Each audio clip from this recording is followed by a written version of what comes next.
control. Twists and turns gonna take its toll. Okay, hello everyone. Welcome to Subject to Changes. Unbelievably, we are on episode 13, Lucky 13 or Unlucky 13, I suppose. I am here with my good friend and co-host Eric Michaelian. Eric, how are you doing today? I'm doing great, Geno. We got like two of 80s action icons and Chuck Norris. So I'm excited, bro. I have never been so offended in my entire life. Um, we got three great or action icons, I should say. I'm so used to horror. Um, with the incredible Chuck Norris, who is a real tough guy, and two other guys that pretend to be tough guys on the screen, even though I respect them. Um, now, which Chuck Norris should get some extra accolades there, Eric, but we'll discuss that. So we're talking Missing in Action, the original Missing in Action. We are talking Commando, and we are talking Cobra. Um, Eric, we're gonna start with Missing in Action. This is a film from the Canon Group. Now, the Canon Group, you can't. I'm gonna ask you, but you even can't debate this. Canon Group, best film group of all time. Don't you agree? They're definitely one of the best, I will say. Like, for sure. The stuff that they've put out in the 80s, I mean, a lot of it was schlock, but like they really hit on some really good things. Mm-hmm. Absolutely. Yeah, I respect the hell out of those guys because they kind of came up from basically like no like movie background. I think they were Israeli fellas, and Yep. they just sort of took over like independent B movie cinema and action movies in the 80s. They got the rights to Superman, they got the rights to Masters of the Universe. They at one point they had the rights to Spider-Man, which we'll see in Missing in Action. And yeah, I mean they were putting out some heavy shit in the 80s. Well, what's sad about Masters of the Universe and Superman is that it killed what would have been the best movie of all time, the Golem. Have you heard about the Golem? I have, but why don't you explain what the Golem is? Well, from what I understand, the Golem is basically a death wish in New York City where Charles Bronson takes on like an ancient monster. How do you beat that? How can you beat that? Uh, According to the world, according to Geno, that cannot be beaten. Yeah, and Charles Bronson, like Cannon Group, their two big hitters were Charles Bronson and Chuck Norris. They brought it all the time. And choosing Missing in Action, the original Missing in Action, as our first movie, our Chuck Norris movie here. Um, this isn't my favorite Chuck Norris movie, far from it. But you can see like the building blocks of Chuck Norris into the action star he became. Um, let's Wait, but what's let's your be. favorite Chuck Norris movie? It's between the Hero and the Terror and Missing in Action 2: The Return. Oh, Those. okay. But so why don't you say give us a synopsis of Missing in Action with our boy Chuck Norris? Okay, well, a little bit of background. Missing in Action came out in 1984. I believe it was right before Rambo 2 came out. Mm-hmm. It was made for $2.5 million. It grossed $23 million, the box office. Directed by the ever great Joseph Zito, who directed Prowler, Invasion USA, and a little movie called Friday the 13th Part 4, The Final Chapter. Yes. So we start off with Chuck Norris as Braddock. He's in Vietnam. He's leading his troops to safety, taking mortar fire, explosions everywhere.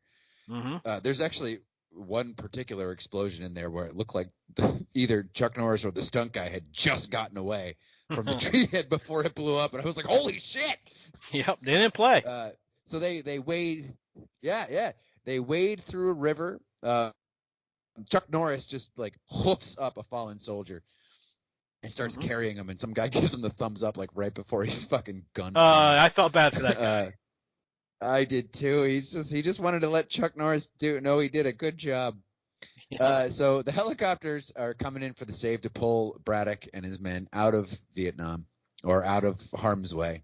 Yep. And I just want to just take a moment, like, this is practical action. I mean, there's gunfire. There's explosions. Helicopters are blowing up. It's so fucking cool.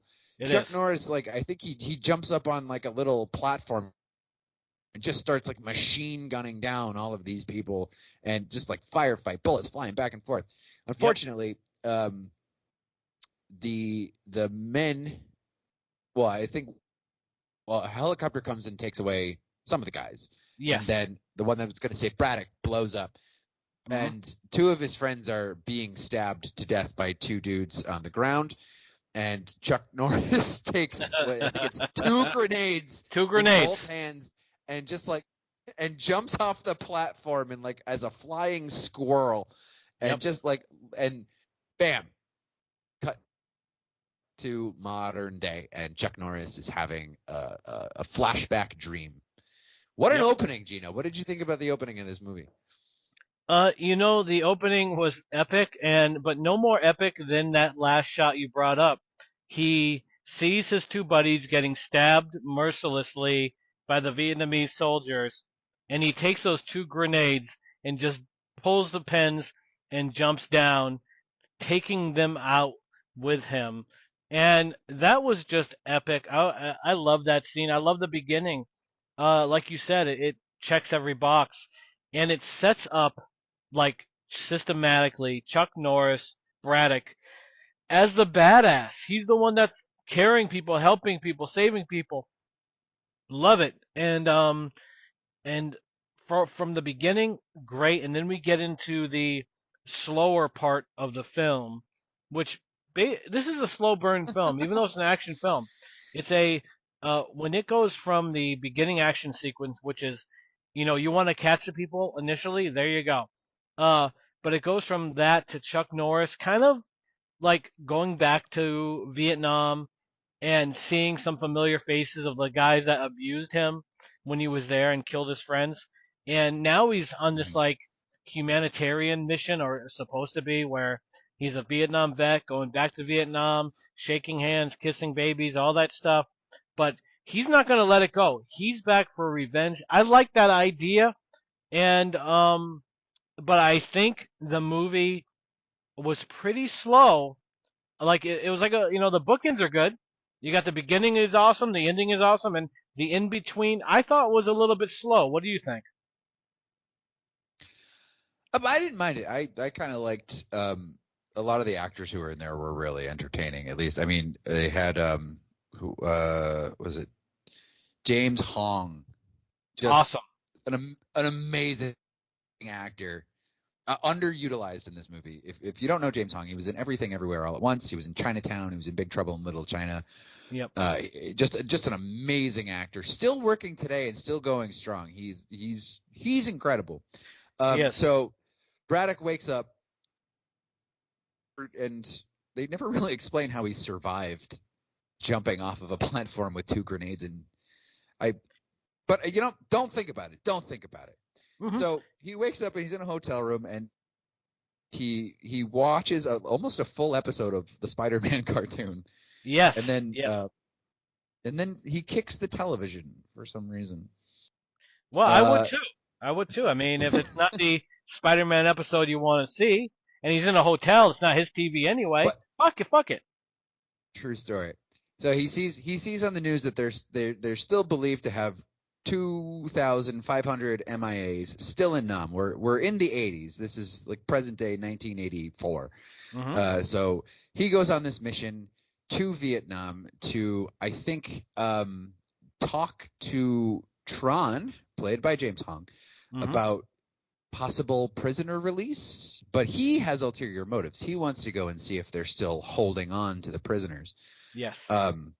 He has a flashback where he's like cut on the torso, just like Rambo. You're gonna start seeing a lot of allusions to Rambo in this movie. Mm-hmm. So there's a big press conference with James Hong as Tran, and he says that Braddock was the one that committed war crimes and killed women and children and non-combatants. And Tron brings in all these witnesses who say that Braddock was a bad guy, and the witnesses apologize to Braddock in Vietnamese. And then the lady that was brought along, I think she's with the State Department. She says to Braddock, like, why don't you come back to my hotel room for a nightcap? And then he goes into her hotel room and he sneaks out to go and see General Tron, go and break into General Tron's mansion. Yep. Now, this was sort of a weird this was sort of like a weird scene, because he breaks into Tron's and like grabs Tron while he's sleeping and basically interrogates him at knife point. Yes. And it wasn't until I watched this that it occurred to me, this is the first movie I've seen of Chuck Norris where he's like a violent guy. Like, oh yeah. Oh, all the Chuck Norris I had seen prior to watching this movie was like Sidekicks, Top Dog, Walker, Texas Ranger. So like seeing him as like a killer and like someone who's kind of ruthless was like very foreign to me. But I guess you probably knew Chuck Norris for that stuff well before he did Top Dog, which I think is his finest film. That's just me. No, yeah, I've watched Chuck Norris since I was a kid, and he gets better still with every viewing. You have like his hits like Silent Rage, Hero and the Terror, Invasion USA, Code of Silence, and of course Missing in Action and Missing in Action 2, The Return. Which Missing in Action, like this reminds me a lot of like the connection between the Batman and the Dark Knight. Like I wasn't a big fan of the first Batman until I watched the Dark Knight, and I think a lot of people that watch Missing in Action, this one, and then watch the second one, they'll appreciate this one more because it's kind of like the building blocks. And so yeah, the Chuck Norris, he's a legit action star. He's on my Mount Rushmore of action stars.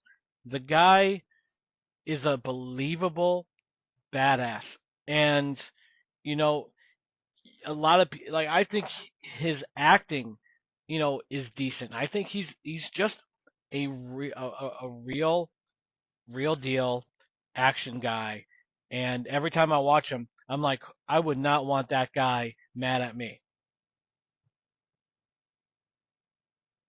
What do you Neither think? would I. Neither would I.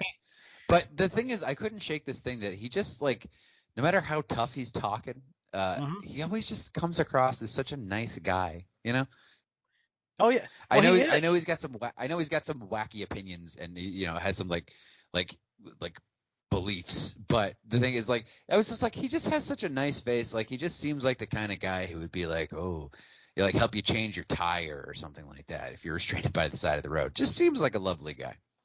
I think he would. I think he's that sort of guy. I totally believe you, but you know who doesn't believe you? Tron, because he immediately kills Tron. Yeah. Which I was kind of surprised, because I thought Tron was going to be a huge bad guy in this, but no, he dies pretty sharpish in this movie. He does. He really does. But then Tron's second in command, who I don't remember his name. Do you remember his name? I don't know, but he had nice slicked back hair. Oh, it was gorgeous. It was absolutely gorgeous.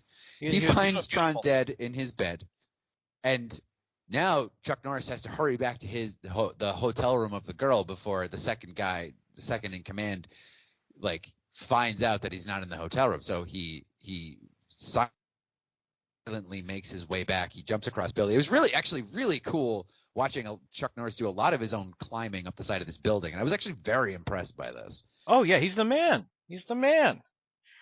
So And he gets back to the hotel room with the girl, and he strips off his clothes, then he strips off her clothes, and they pretend like they were having sex.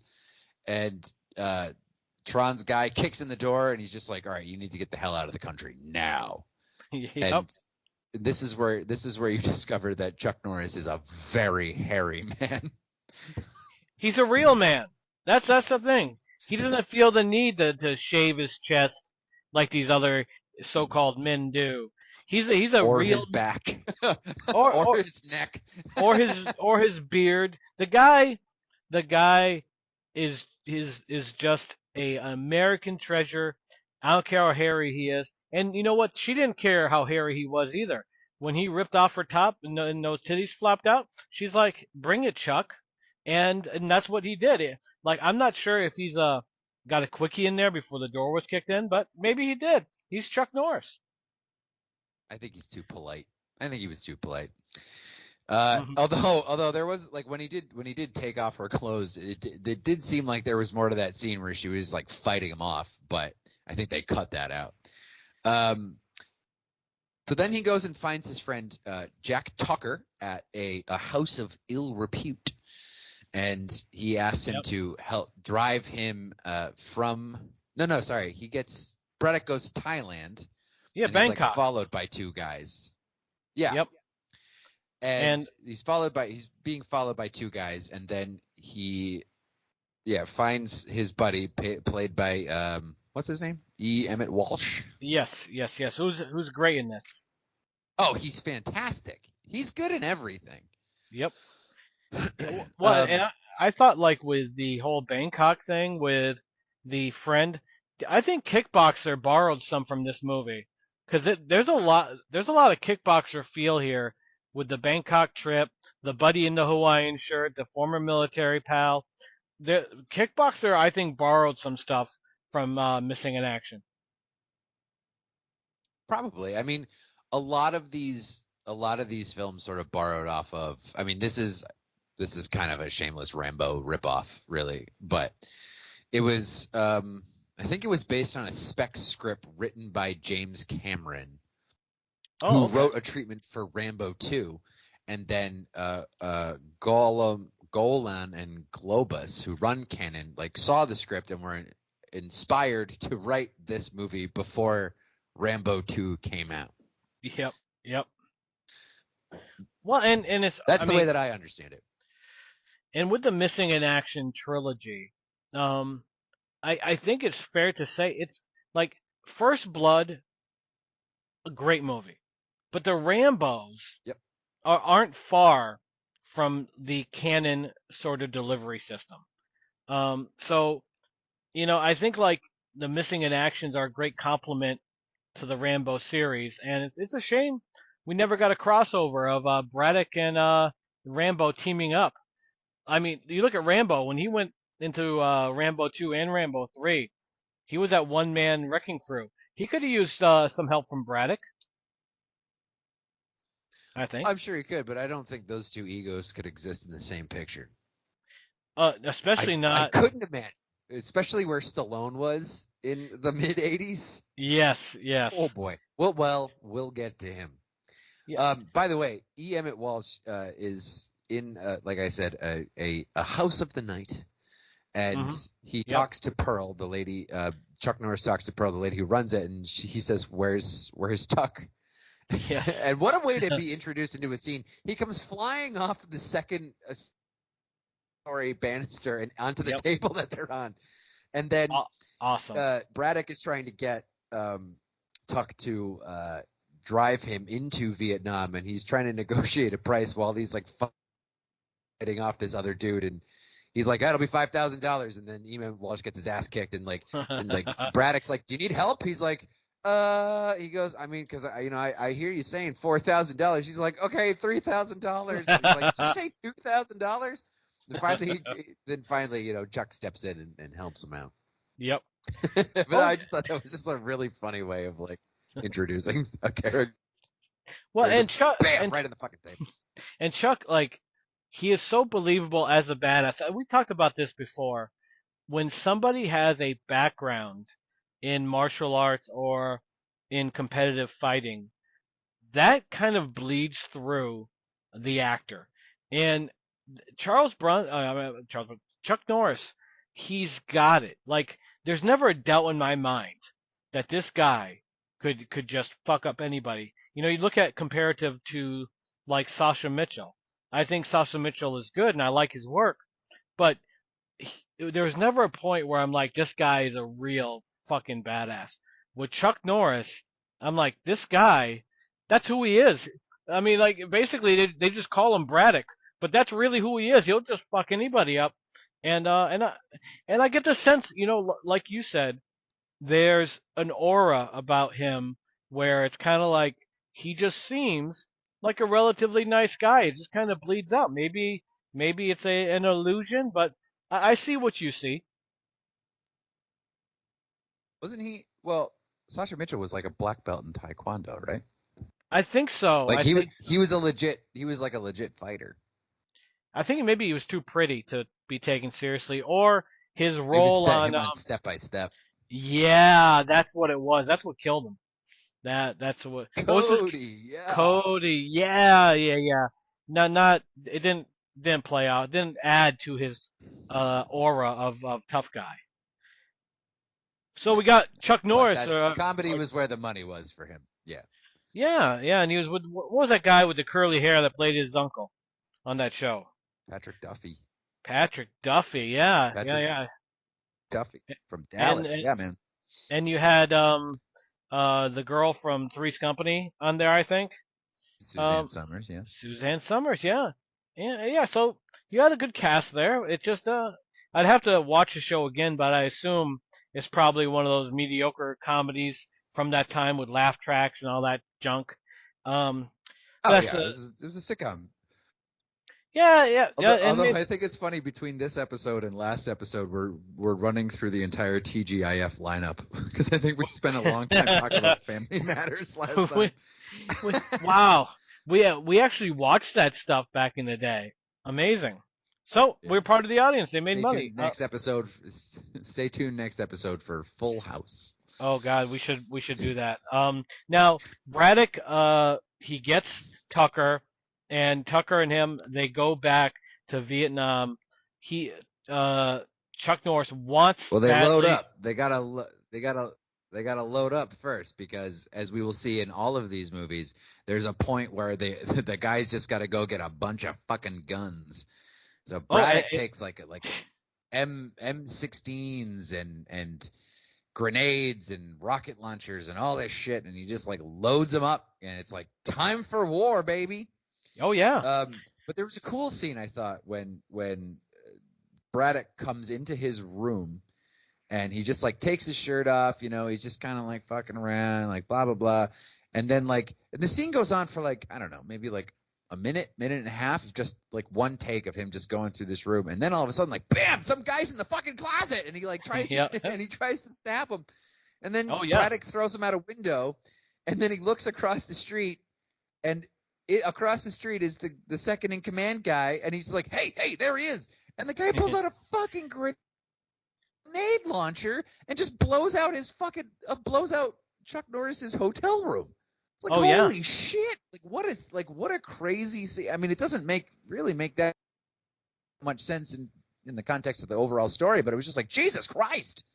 Well, I think it worked because there is like the whole PTSD that Braddock has, and seeing the kids on the ground bleeding from like the shrapnel or whatever you call it, the shrapnel, and I mispronounced it twice, but you know what I'm saying. He is having those flashbacks because like one thing that I think this film does, and I think that the other Missing in Actions do well, and First Blood does well, is despite there being this action element and this over the top element, there is a nod to the pain that a soldier goes through in war when they come back. And that, I think they did really good in this film with that, from the double grenade wake up thing to this thing where he actually gets more carnage, where it brings him back that, you know, this was something in his life. And it's something that obviously any soldier that goes through conflict like this lives with forever. So I think they did a service to any military that went through that. I think they were respectful.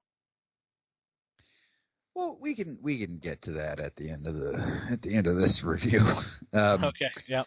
So Emmett Walsh is on board. They're ready to drive a boat into Vietnam, and then they get attacked on the dock. A truck tries to kill him on the dock. Mm-hmm. And then really cool stunt. Chuck Norris jumps from the truck. Well, not Chuck Norris, but like Chuck Norris' stunt double jumps from the truck into the water. Just a good, well shot fall, a good, well shot jump into the water. Just like very well done, very well done. Mm-hmm. So then the Tron's we should give this guy a name. Paul. Let's call this guy Paul. Tron's second in command, Paul. Yeah. Follows him in a boat, and while Chuck Norris is in the boat, kind of relaxing, taking in what he has to do, the second in command climbs on the boat. Paul tries to kill him with an axe, but Braddock takes the head of the axe and shoves it into his chest. Was it in his chest? It was in his chest. It was in his chest, and I was actually surprised that the end of Paul happened like this. I kind of thought they were keeping Paul till the end, but they didn't.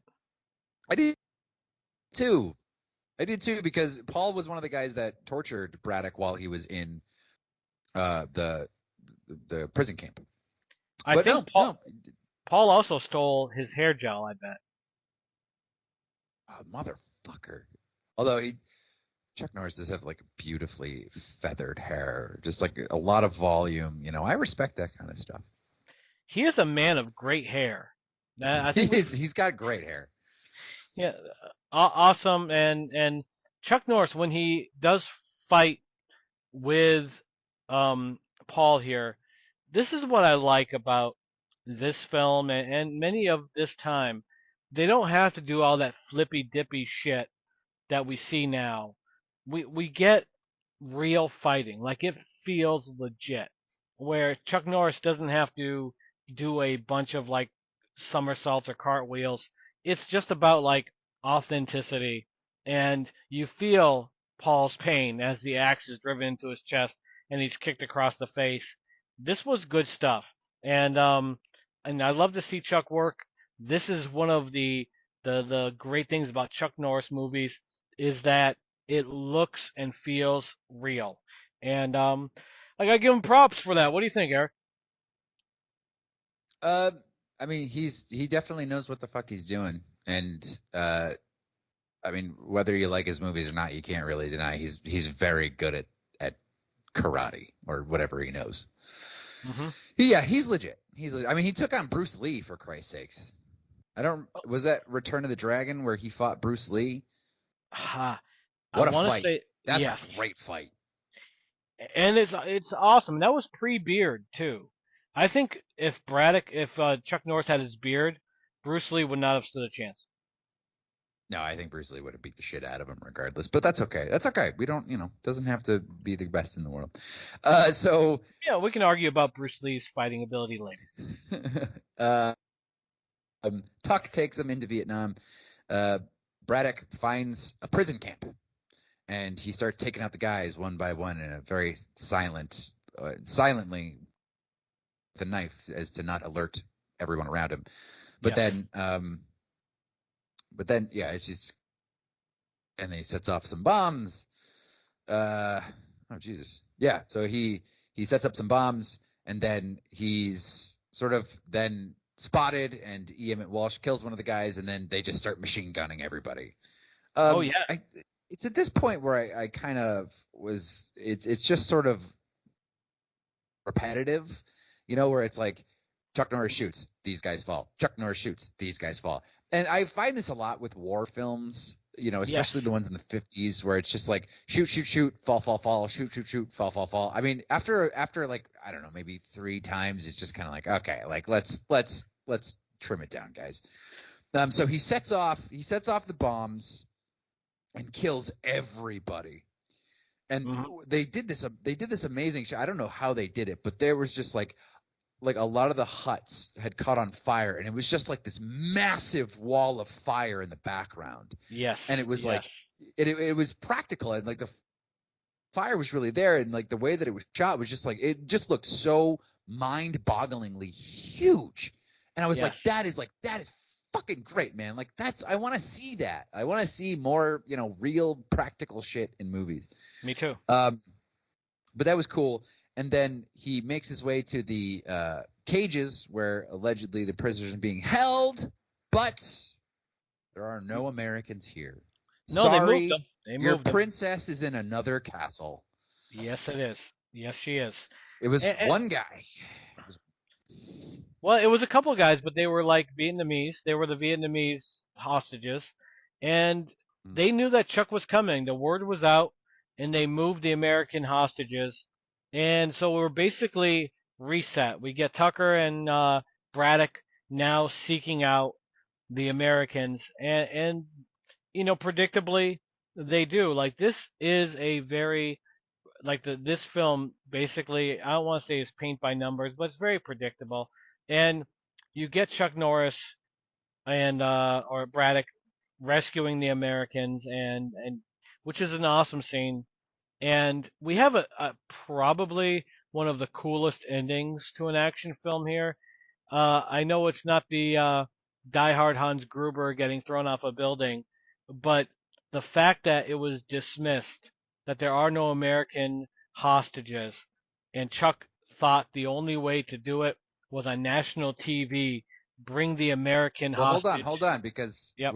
we don't want to get there yet, because we got one really fucking awesome thing that happens before that, and that's Braddock gets into the boat. He goes to another prison camp, and he knows that along the road, the convoy of Americans with the trucks they're being moved in are right along this road, which runs along the river. He gets back in the boat, and there he finds the convoy, and he just starts firing indiscriminately on all the trucks. It's like, your boys could be in there, man. Like, Yep. Take a fucking second, bro. Yep. His boat gets taken out with a bazooka, and then Oh yeah, it's great. look, I wanna be that snarky kind of like sophisticated movie guy, Yeah, sure. But like when Chuck Norris, after his boat gets blown up, rises out of the water with a machine gun, I was like, that is so fucking cool. Like, I was like, I'm not fully on board with this movie, but I was like, Yep. That's awesome. that visual of Chuck Norris rising out of the water with the machine guns, it's iconic, and it shows like just how badass Braddock is. This guy you can't stop him. He's just awesome, and he is the epitome of what a hero is. Like, he's not Superman. He's limited to his skill set, but he's got that heart. He won't take no for an answer. This guy's awesome. That Absolutely. scene is iconic, and yeah, I'm glad you brought that up, because that shot is so iconic. It's been shown so many times, and it makes that alone makes this movie worth watching. But getting to that, saving the hostages, I and agree. and bringing them to the live news broadcast. That was kind of out of the Capricorn 1 handbook, don't you think? I never saw Capricorn 1. Oh my God, you got to see Capricorn 1.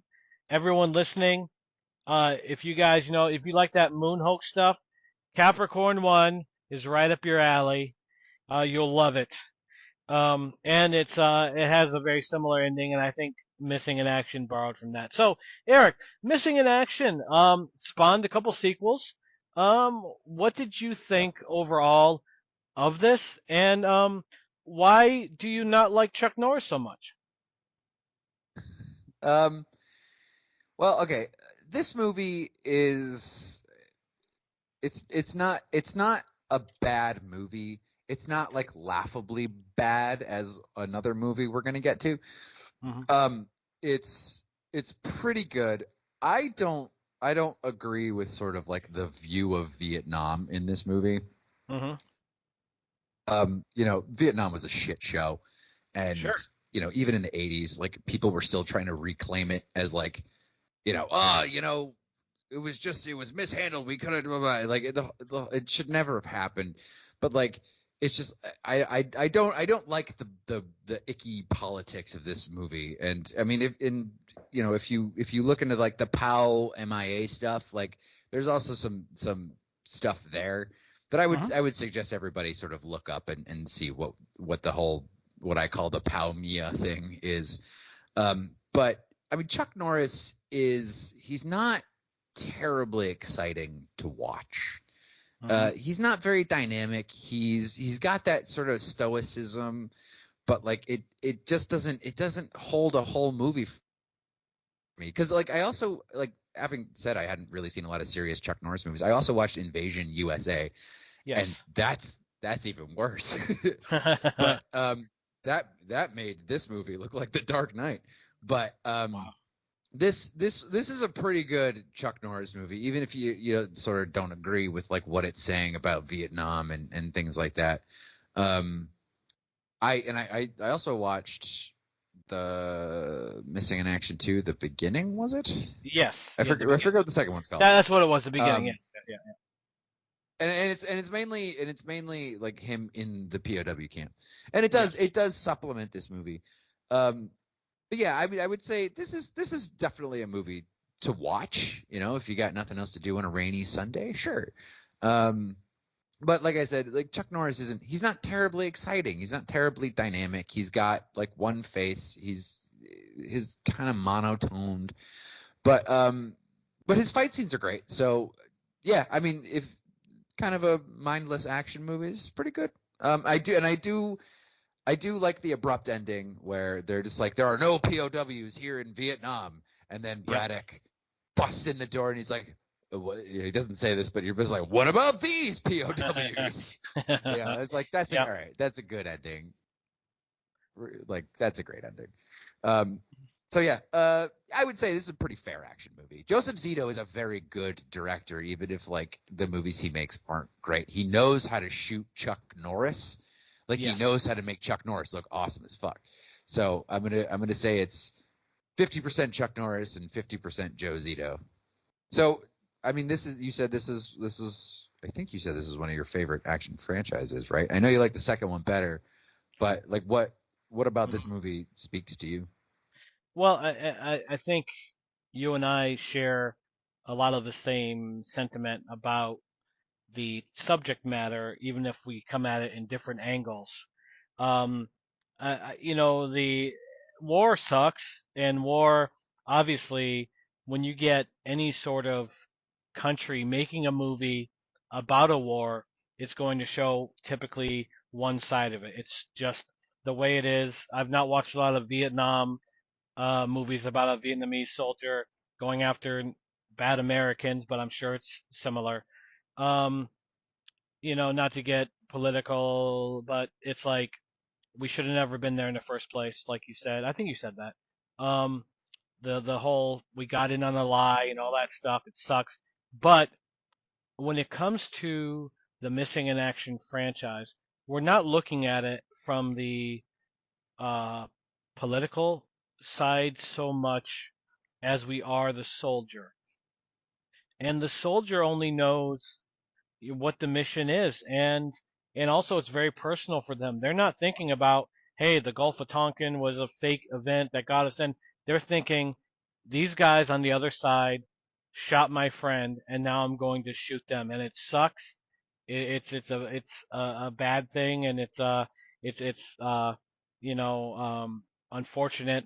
But I think these movies, like I said earlier, I think they nod to the soldiers that uh, gave everything and fought hard and did what they were believe what that was believed to be right, because you may not like as you know, there's a lot of spin, there's a lot of misinformation and all that kind of stuff, and unfortunately, like sometimes it's like it can actually lead to something like Vietnam. So yeah, I guess my point is I'm with you mostly, and but the Missing in Action franchise is awesome, especially the beginning, part two, which is just as good as it gets.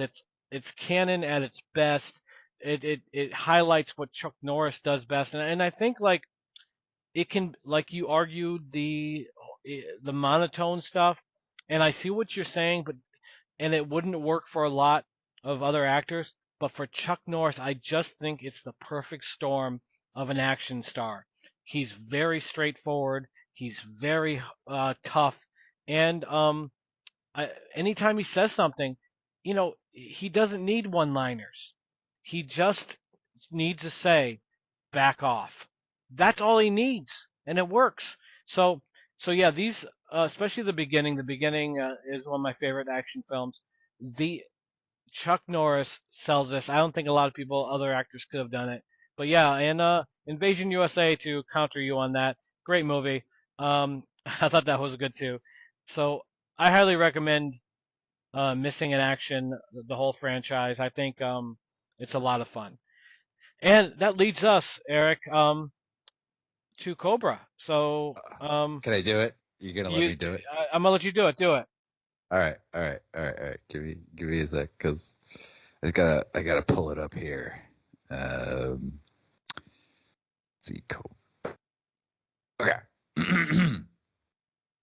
In America, there's a burglary every 11 seconds, an armed robbery every 65 seconds, a violent crime every 25 seconds, a murder every 24 minutes, and 250 rapes a day. Thank you. Thank you very much. Excellent work. Excellent work. And before we get into Cobra, I want to talk about Sylvester Stallone and where he was at this point in his career. Now, For sure. Rocky 4, made on a $28 million budget, brought in $300 million.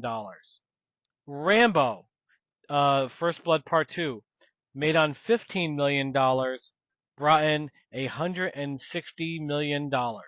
So Stallone was as into his own ass as anyone possibly could be. And I know you know this, but he was going to be Beverly Hills Cop, and he ended up getting kicked off the project because he was being a complete douchebag, and decided to do Cobra, which was his version of Beverly Hills Cop. Um, what do you think, like, of Stallone's ego at this point, and how much do you credit his ego for this film flopping? This film didn't flop. I mean, this was Cannon's biggest hit. I Well, know it made they said it was made a 50 million. disappointment. It made I got 160 million. did I got If from you, what I got. I think if you count video sales as well. Oh, okay, yeah. Because at the box office, we're looking at it doubled, less than doubled its money, and Mhm. typically by like movie standards, it has to triple its budget in Yep. order to be considered a success. But okay, so yeah, the VHS and the video stores, yeah, okay, so yeah, so it was a success, but not at the box office, just as a whole. I can live with that. So why do you think it Yeah, didn't do as well at the box office? Well, why didn't the people go see it? probably because it wasn't a franchise. Stallone for all the shit I'm gonna give him for this movie. He's a pretty decent writer. I mean, he knows how to do drama. He knows how to create character. He knows how to build tension. Mm-hmm. I don't think this particular movie was that good or that interesting. But I mean, they had to cut a lot of it out. There's a lot of stuff in this movie that was cut out for time because I think it was competing against Top Gun, and they wanted to bring it down to like under 90 minutes so they could fit more screenings in a day. Yep. So I know a lot of crap got cut out, but I think we'll get into what the hell is wrong with this movie like as we're going through it. But I think Stallone, I mean, I don't think he probably thought he couldn't miss, He's coming off of I mean, Rocky and Rambo were huge. Rambo Part 2 came out 2 years before. It was a massive hit. Yep. Nighthawks was there too. And it's like he probably just thought, well, the more control I have over this, the better it is. So like George P. Cosmatos is credited as directing this, but it sounds like Stallone was really the one who was dictating to Cosmatos what to do. Cosmatos, he directed Rambo 2. He directed a great movie called Leviathan, and directed a little bit of Tombstone, but got kicked off because everybody fucking hated him. And apparently, he's a real asshole. Yeah. But there's some interesting stories that Brian Thompson tells about George B. Cosmatos being a prick. But yeah, I think he was on top of his game, and he was probably smelling his own farts and just didn't put as much effort, or maybe he didn't feel like he had to put as much effort into this one. And there's there's good ideas here. Like there's things that should have been like flushed out here, but I think, and maybe in the longer version they are, but when we start off with the grocery store scene, which is an awesome scene, but we have the guys clinking axes together. You have some that are like bikers, some that are businessmen, and they're calling it the New World Order. Now, this is Illuminati stuff. So, this is problem number one, okay? Because whether you believe in the Illuminati or you're wrong and you don't, the guys with the suits, why are they? I'm sure the Illuminati stands around and clinks axes together in a dank basement. No, they're at Bohemian it's like Grove. businessmen and suburban dads in a basement, just clink clink. I think Stallone probably heard rumors of this machine that supposedly runs the world, and he came up with this idea that, okay, so you got the night slasher, a serial killer, and somehow he's running this group. And the night slasher, who's played by the Arnold Schwarzenegger stunt double, he Brian Thompson, baby. Brian Thompson. He ends up he's not right. Like he's completely fucked in the head. And these guys in the business suits are following him. Now, the night slasher seems like the last guy I would follow. He doesn't seem to have a really good plan outside of just killing people and saying that's part of the New World Order. Because even if you're even if you're killing 10 people a day, you're still not gonna get your new world, especially just staying in L.A. or wherever the fuck they are. So I don't get it. I don't get the guys in the suits, following this guy unless they're not really businessmen. Maybe they're just like guys that thought they were going to an Amway meeting or something. What do you think? What did you think of the whole Illuminati side of this, or do you not see the Illuminati stuff I'm seeing? No, I don't see the Illuminati stuff that you're seeing. I think it's just like a bunch of, it's kind of like a almost like a Fight Club, but like they didn't realize there was going to be so much like shoulder lifting. Because like these guys are like holding two axes and they just like bring them over their heads and it's like clink clink clink clink, and it looks like they just grabbed people off the set, like, oh hey, grab the accountant and grab the guy who does catering and just like have them stand in this dank basement and clink clink axes together. It was pretty paltry and pretty pathetic, and it's like you're not starting a new world order with like schlubby Mervin the accountant over here. No, but there was something here. Like I really wish that maybe like this is based on a book, and I've never read the book. I'm betting the book has more details about this group, because you have the grocery store guy that pulls up and he parks in the handicap zone just so you know he's an asshole, and goes into the grocery store, shoots a couple people, takes a place hostage, and he's the first one that starts telling Cobra about the new world, and it's a new world order and all this stuff. So what is going on here? Is this like a Halloween 6 thing where these guys are trying to be programmed killers? Maybe the guys in suits are just programming killers. Maybe I'm wrong. Maybe the night slasher wasn't worshipped. Maybe he was just one of like the program killers, kind of like the what you call it, MK Ultra guys. I don't know. I think they're more like I'd say they're like more proto like I mean they never give any indication that they're like racist or anything like that, but like you're just like it's almost like proto-Nazi shit where they're just like we need to kill the weak so the strong can survive. You're like that kind of, you know, bullshit. Like it doesn't seem like they have a real clear plan. Like they're just going around killing random people. They're like they call this night slasher. They're saying he strikes like 15 or like 16 times in a month. Yeah. And it's like he's killing like sleeping children and like old people and just like you're just like what the like and they just like randomly show up to kill random people. Like there's no plan. Like there's no overall like, you know, oh okay, we're going to take over this institution and blah blah blah. It's just like we're just going to kill random people and cause terror. But I mean you guys, I wanted to tell him you lack vision and you lack focus, you know? That's the whole movie.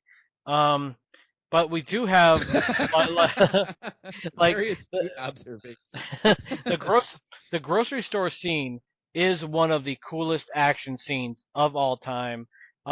Great setting, and it's another movie that takes place during the Christmas season. I'm not sure if you noticed that there was Christmas decor everywhere, and we get the cops are kind of confused how to handle this stuff until Captain Sears comes up with an idea, call the COBRA. Now, this is awesome shit. Like I wish I was COBRA or I knew someone that was COBRA, so either I could be called or I could call them to take care of shit. And this is the first real indication that Stallone's full head is up his own ass.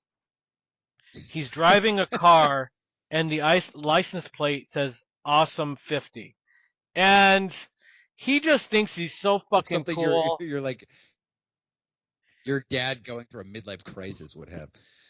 Oh yeah, and you know at this point, right? The last two movies, he's made the studios $500 million.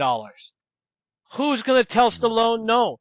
He's like, hey, I'm gonna wear sunglasses and gloves the whole movie, and I'm gonna use a computer and wear them, and I'm gonna, you know, have this car that says "Awesome 50" because I'm awesome. What do you think? Absolutely, Sly. Absolutely, good idea, Sly. Because you know if you don't say that, you're out on your ass. So you have Cobra, his first name is Marion, last name Cobretti, I suppose. And he just walks into the grocery store. And this is... Oh, my God, dude. Oh, my God. This is, like... Do you mind if I just go through this real quick? Go ahead. Because, like, Jesus Christ, there are so many things going on in this grocery store that you're just like, what the fuck? Like, this is why this movie is terrible. I'm going to just come right out and say it. It's like, you got people sitting by the door of the grocery store with clearly the guys in back, and they're just sitting there scared, and then Cobra just walks the fuck in. And it's just like, okay, well, I guess I can just enter the store at any time. Unfortunately, the SWAT guys didn't think about that. You got Andrew Robinson outside. Andrew Robinson is fucking awesome, by the way. Yep. He was the Scorpio killer in Dirty Harry. He was the guy in Hellraiser, and he was the barber in Chucky 3. Yep. He's out there being like, hey, Cobra, I don't agree with, like, bringing you in. And you're just like, hey, thanks for that, asshole. And he walks in the front door and shushes a girl who wasn't making any noise. And for the next, I don't know, couple of minutes, all you see are Pepsi and Coors signs. Oh, yeah, Pepsi definitely sponsored this film. Oh, yeah, because he takes time out to drink a Coors right next to a Pepsi sign, and he's like, you fucking corporate sellout piece of shit. And then he decides to taunt the guy with a shotgun who has no compunction about shooting innocent people. He's just like, hey, you're a lousy shot. I don't like lousy shots. Oh, God. Stallone? Yeah. All right. And then somehow he comes out of the freezer behind the guy. Yeah. He's like, ugh. And it was what might be, okay, I can't decide if this is cool or stupid as fuck. But he goes like, he's like, I'm gonna blow this whole place up, and Stallone goes, "Go ahead, I don't shop here." All right, that was a good line. But then That was maybe his only good line in this. yeah, and he goes, and the guy's like, "I'm a fucking hunter. I'm the leader of the new world," and he's like, "You want to say it? You say it." Oh shit. I forget what it was. I did not write it down. He What goes, did he say? "You're a disease, Ah, and I'm I'm the the cure. cure." Oh god. Then he shoots. Then he shoots the guy, shoots the shooter, Yeah. and kills him. And then as he's walking out of the grocery store, everyone's like, "Did he have to die? Did he have to die? Did it have to end like this?"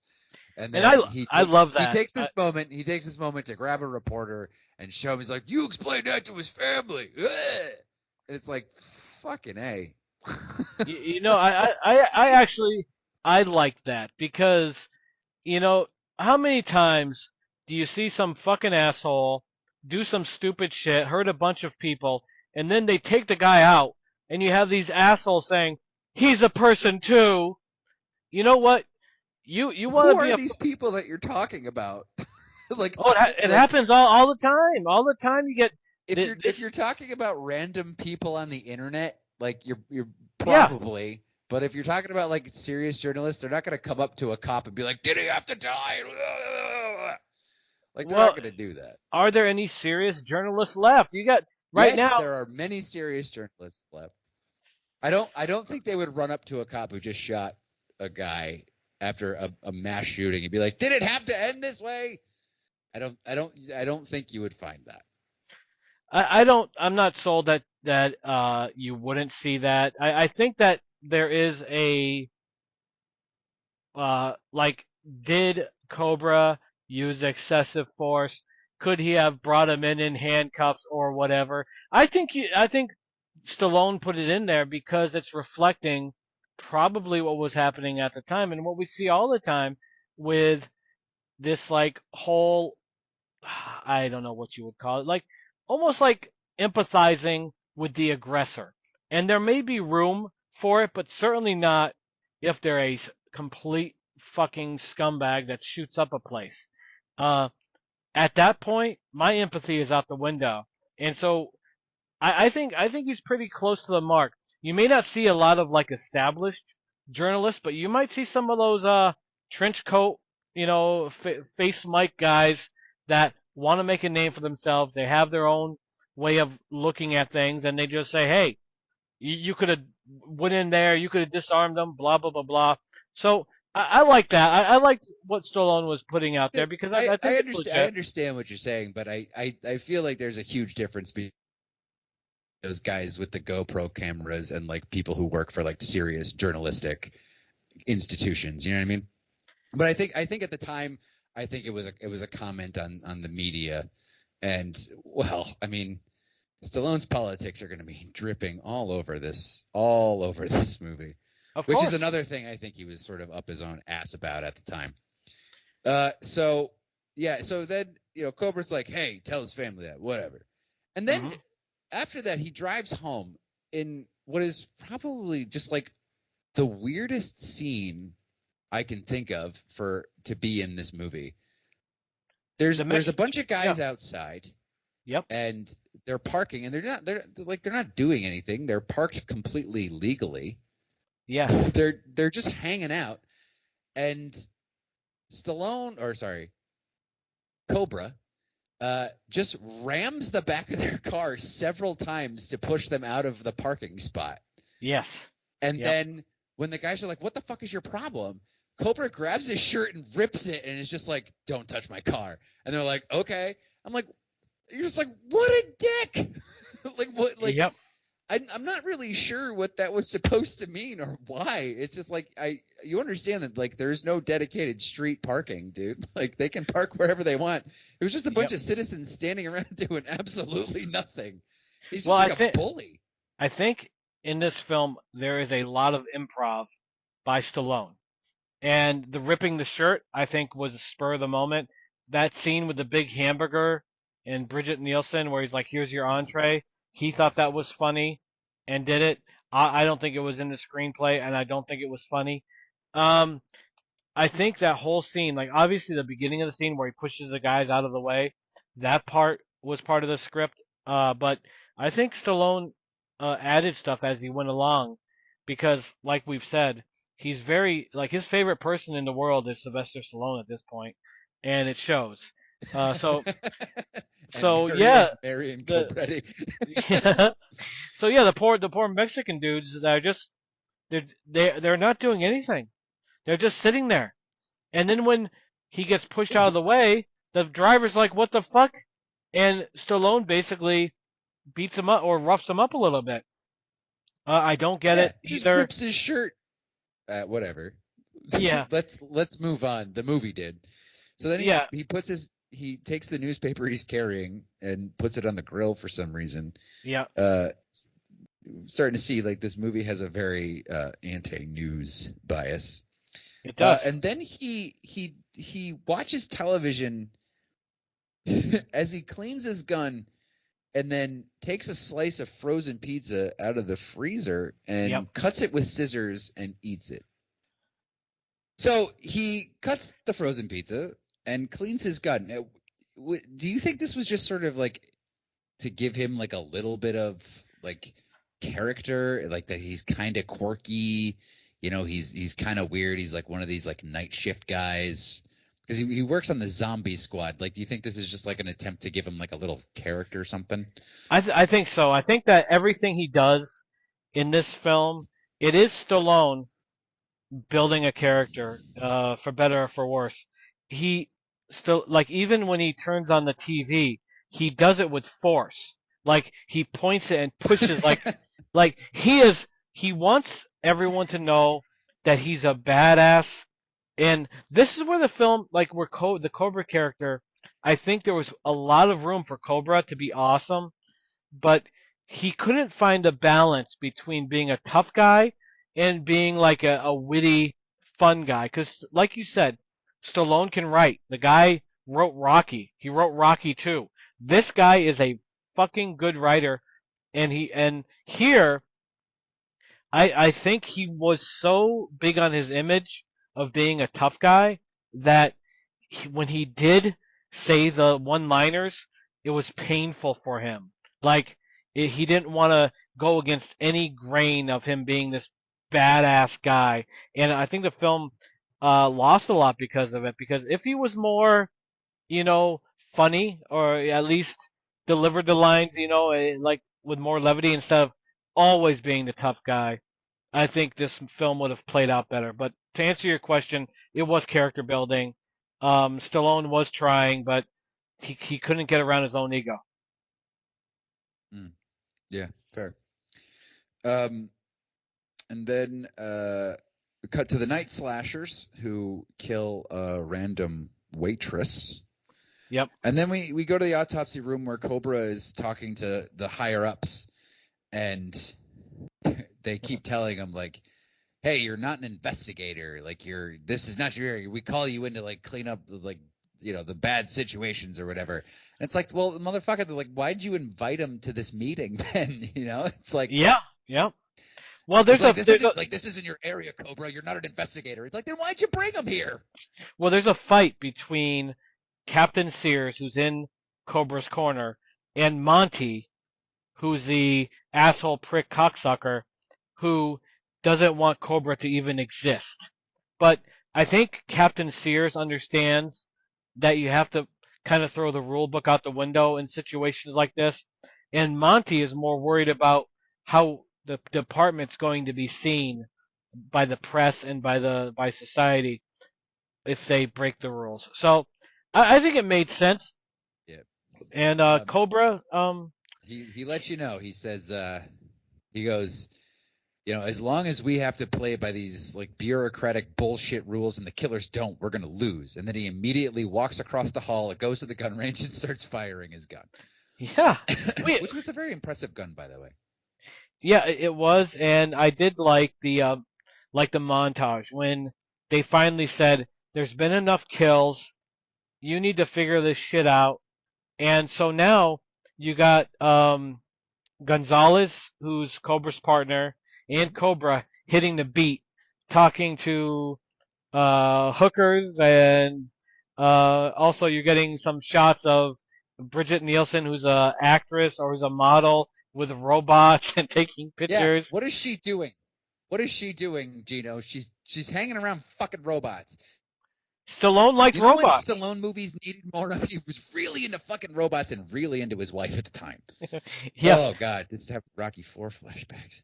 Don't you like robots? Like the what? No. No? Wouldn't you like to own a Birthday robot? party.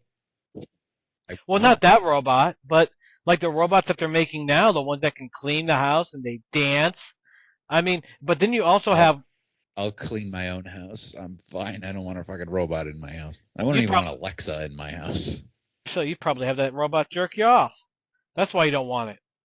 No? Yeah, the temptation's far too great for me. Me too. You know, I saw those companion robots. Have you seen those? That they look like hot chicks and they're there for No, that companionship.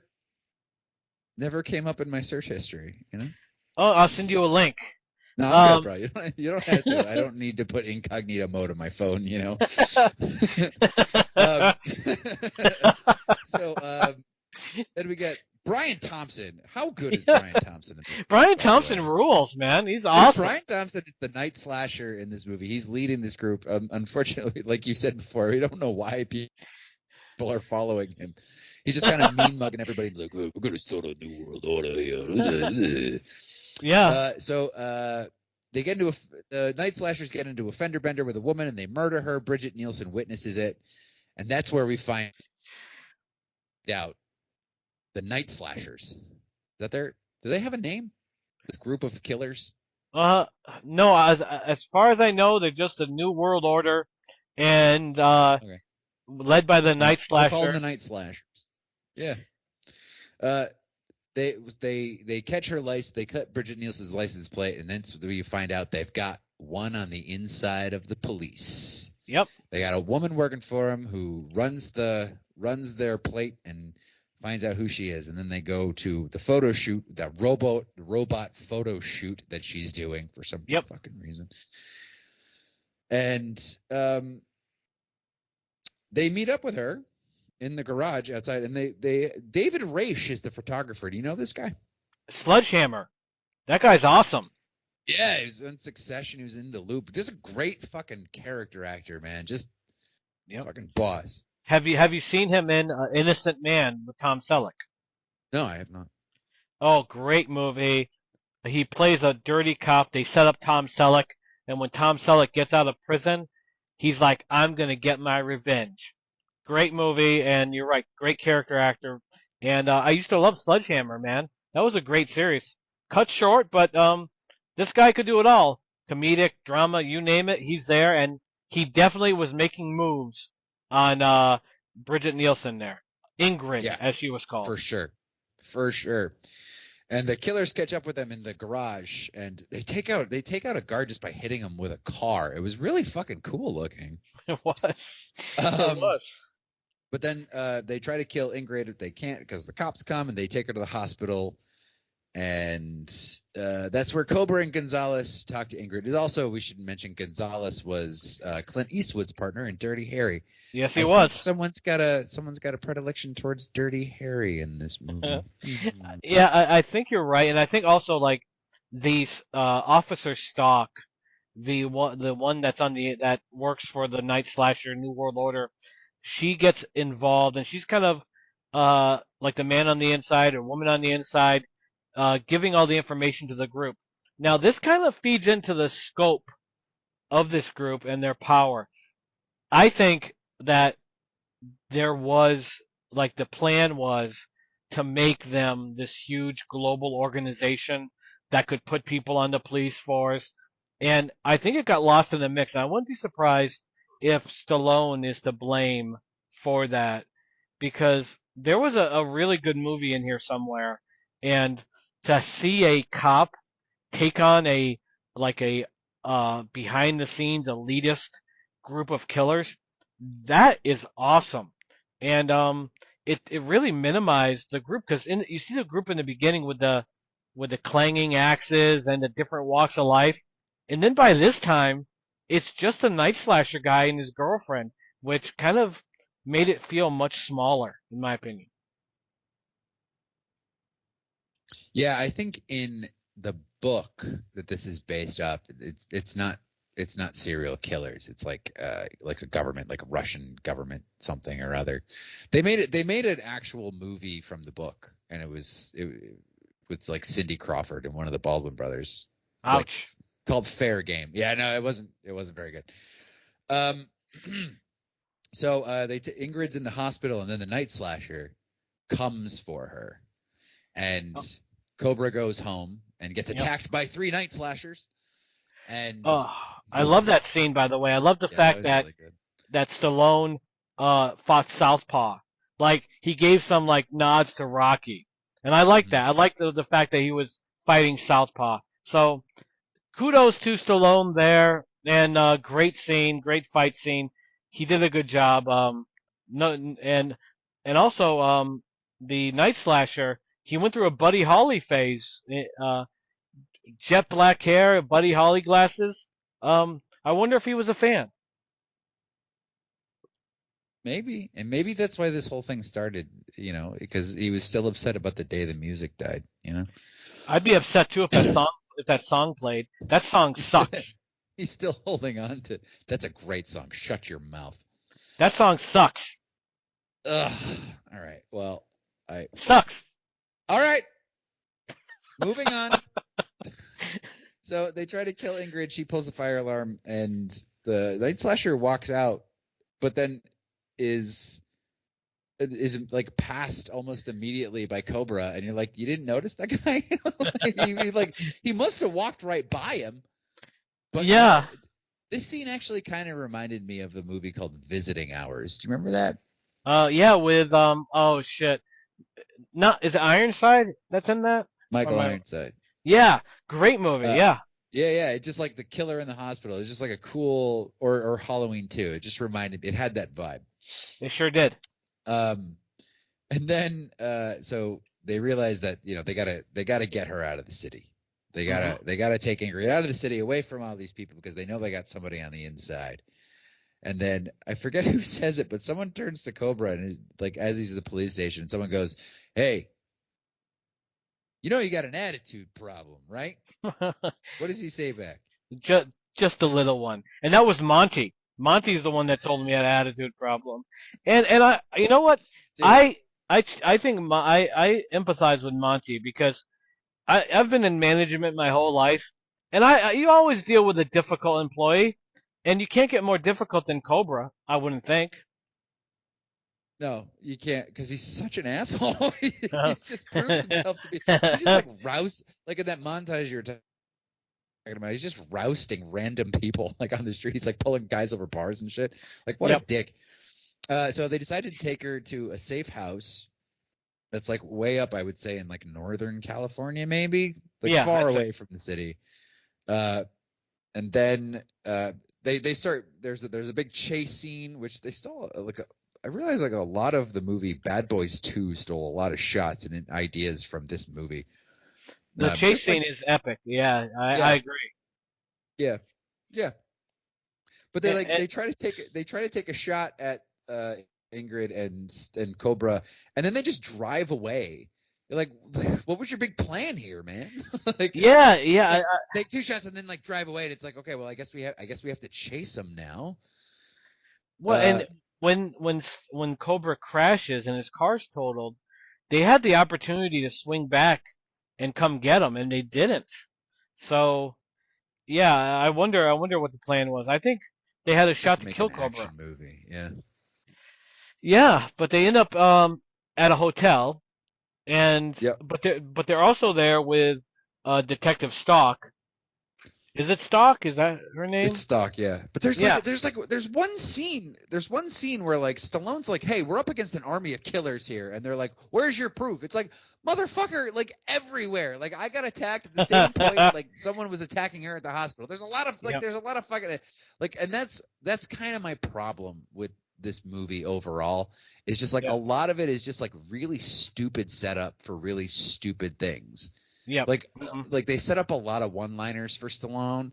Like, you got a real attitude problem. You know that? And it's like that. It comes out of nowhere. It like literally it came out of nowhere. It was just a setup for a one-liner, and it was really bad. And it's just like, also keep her at the police station. You got like 1,000 cops there. Like, there's no need to drive her to like fucking Ojai, California. Yeah, and I totally agree. That the police station was the place, and I think it was suggested to keep her there, and I forget why they decided not to. Yeah. But they ended up going We to the can't trust hotel, anybody or something. Yeah.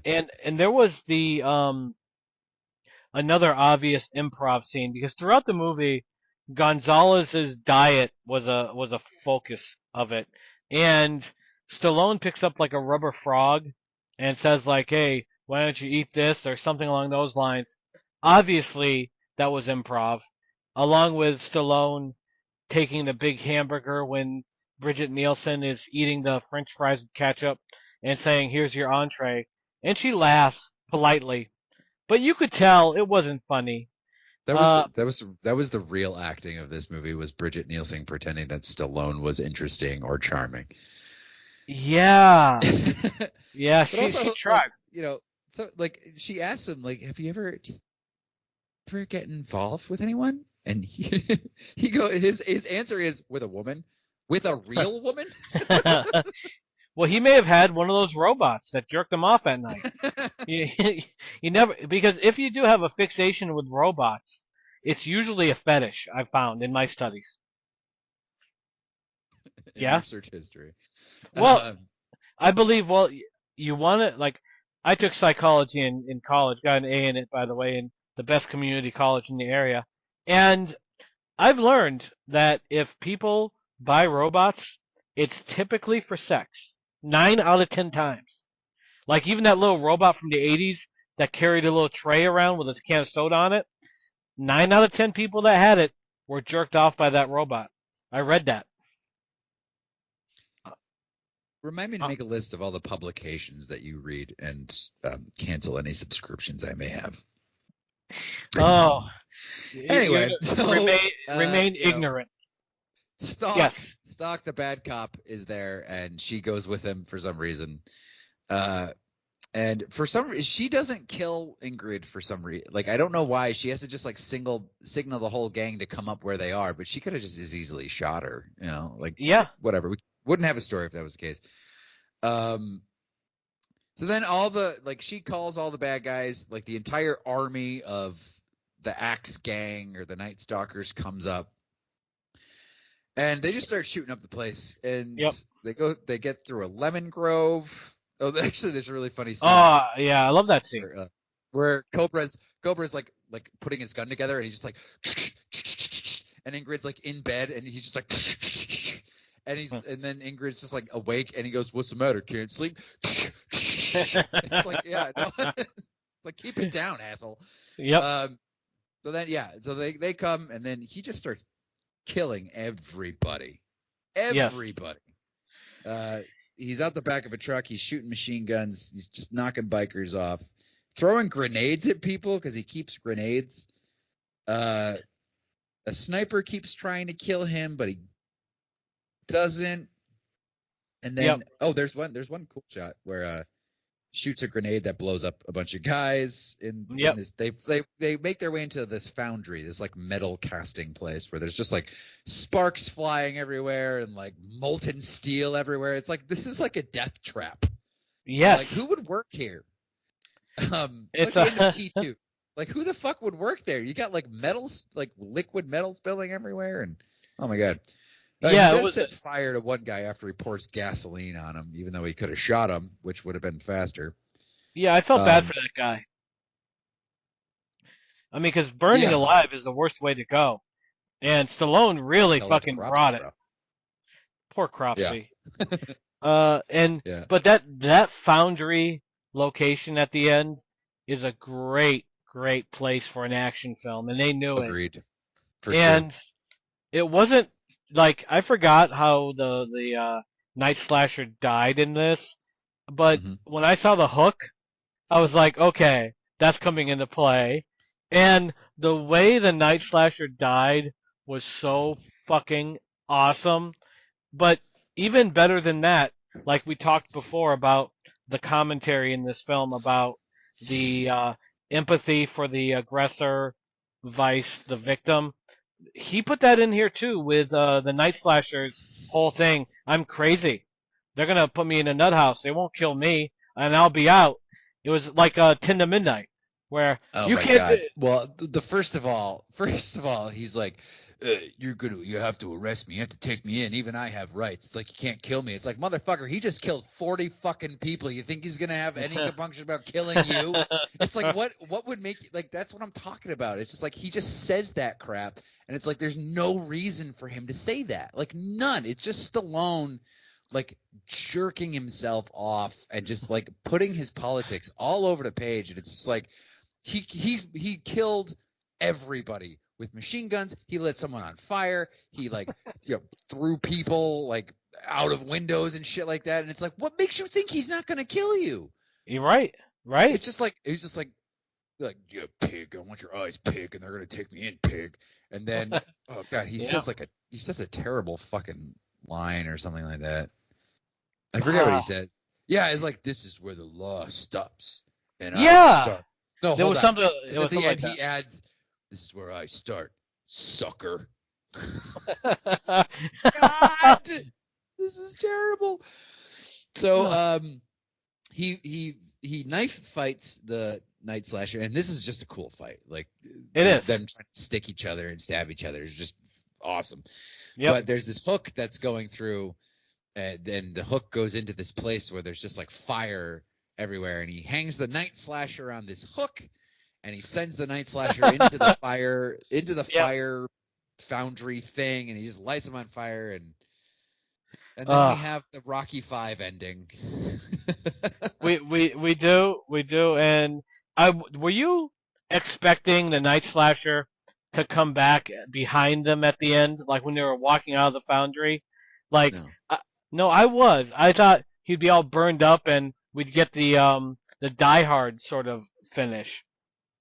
But yeah, cool ending of a very very fun film. But Eric, Well, what does he do? What does he do to it? What does he do to the annoying captain? He pulls basically touch me and I'll sue.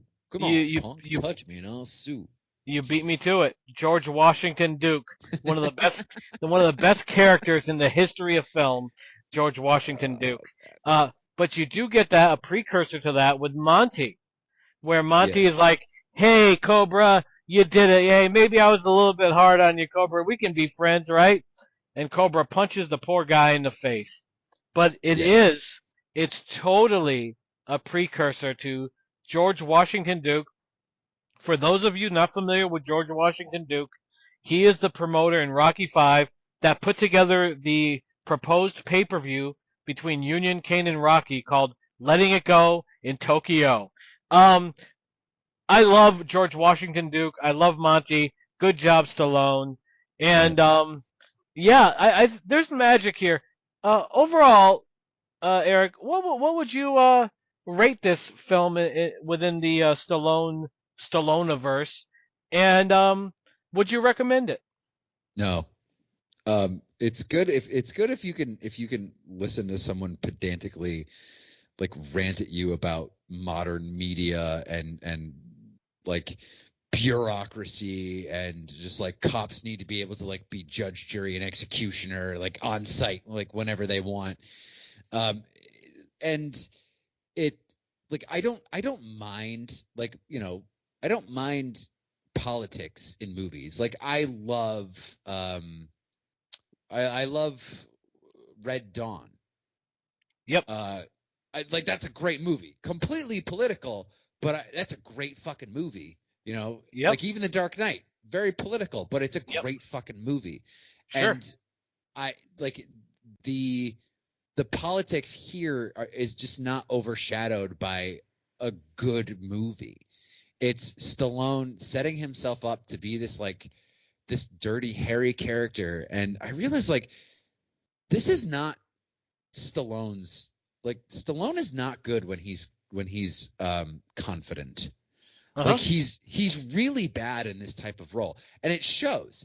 Like this just isn't the kind of role that Stallone is good at. Stallone is really good when he plays someone who's like I don't know like a good way to put this. Someone who's kind of dim-witted.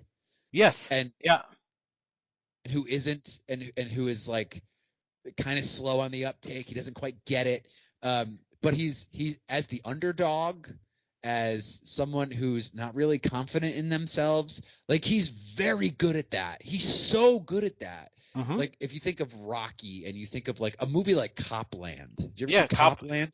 Copland? Yep. He's brilliant in that movie. Oh, he's yeah. so good. Daylight is another good one. But like movies like this and movies like Judge Dredd and The Specialist and these things where he's supposed to be like this really smart, intelligent guy, it doesn't work for him. I don't buy it. He's not like, this isn't his role. He doesn't have the charisma of Clint Eastwood to pull off this kind of role. Mm-hmm. And I think this film suffers for it. And like, this is like the apex of his like ego trip.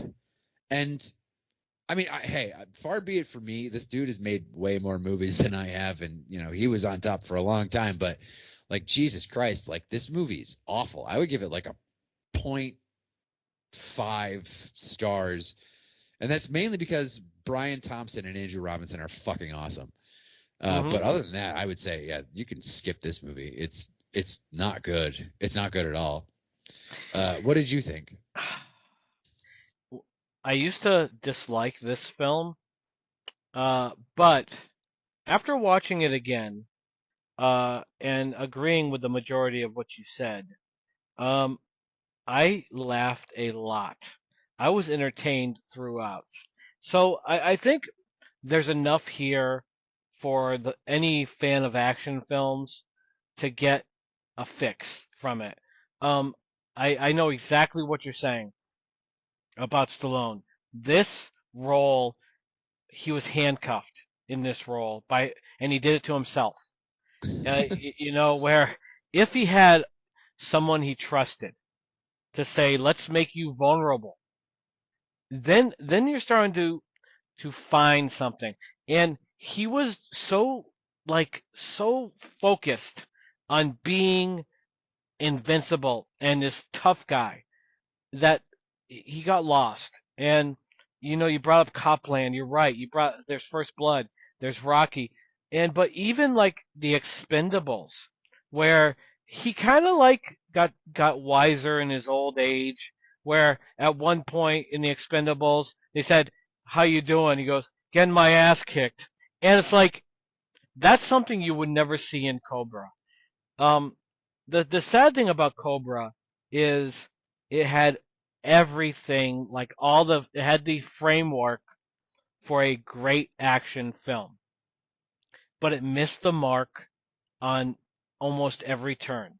But in the end, does it check the most important box? Is it entertaining? And for that, I give it a big yes. I would recommend this. It's not one, like, you can't compare it to Rocky or First Blood, but you could certainly compare it to, you know, Stop or My Mom Will Shoot. Over the Top. Yeah, it's better than Over the Top. I'll say that. I like Over the Top better than this movie, but yeah, you're right. I mean, if like I enjoy sitting around and like taking the piss out of bad movies. It's enjoyable for that. You can laugh at Stallone, but like if you're looking for like a serious action, you know, thing, like I don't probably skip this one. It was fun to sit and make fun of this movie though. It was a lot of fun doing that. Yeah, and you brought up Clint Eastwood. Like, this is the whole thing. Clint Eastwood is Dirty Harry, and Dirty Harry is Clint Eastwood. That if you watch Clint in an interview, you say, well, no wonder Gran Torino's so fucking awesome. Maybe he shouldn't get awards because he's just being himself. Stallone is trying to be Clint Eastwood, and he doesn't have the chops, but he certainly is a physical presence, and like you said, he can write, and it just sucks that his ego got in the way here, but I still recommend it. leading us to your 2-minute movie review, Eric. Every episode, Eric gives us a 2-minute movie review. We don't hold them to 2 minutes, but we do get through it relatively quickly. Eric, what do you got in store for us? I finally got to go to the movies, man. I Nice. got to see The Monkey. Oh, I saw the trailer for that. That looked good. Yeah, directed by Osgood Perkins, who did The Black Coat's Daughter and Long Legs, which were two very good films in my opinion, based on a short story by Stephen King. It's about two brothers that find their father's toy monkey, and then when they wind it up, gruesome shit starts happening to the people that they love. And as they're growing up, they try to get rid of this monkey, and it keeps coming back, and bad things keep happening. And just watch the movie. It was I really liked it. It's funny, it's gory, it's completely irreverent. Like it doesn't really, it's not really sanctimonious about anything. It was a lot of fun. In like watching it in the theater and just seeing all this wacky shit happen on screen.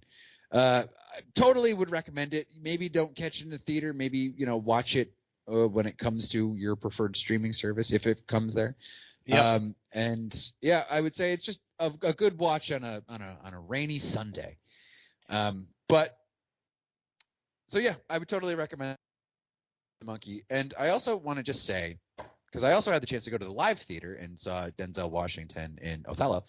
And a word of warning to everybody out there: if you go to a theater or you go to a movie theater, if you talk during the movie or during the play, you deserve to be punched in the face.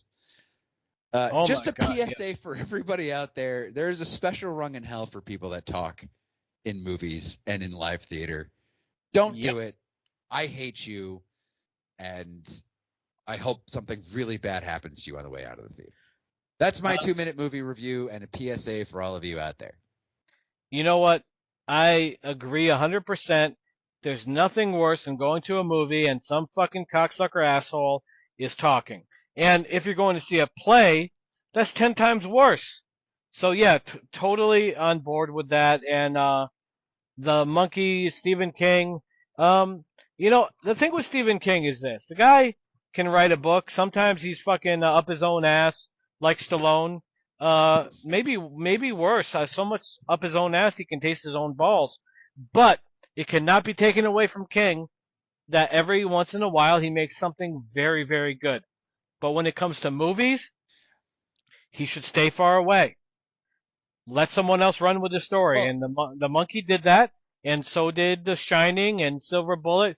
They said, "Hey, Steven, we like your idea, and we're going to run with it. And now shut the fuck up. We got this from here."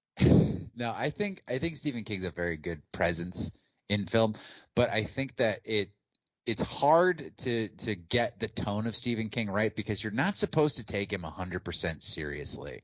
And when you do, that's kind of when you fall into problems.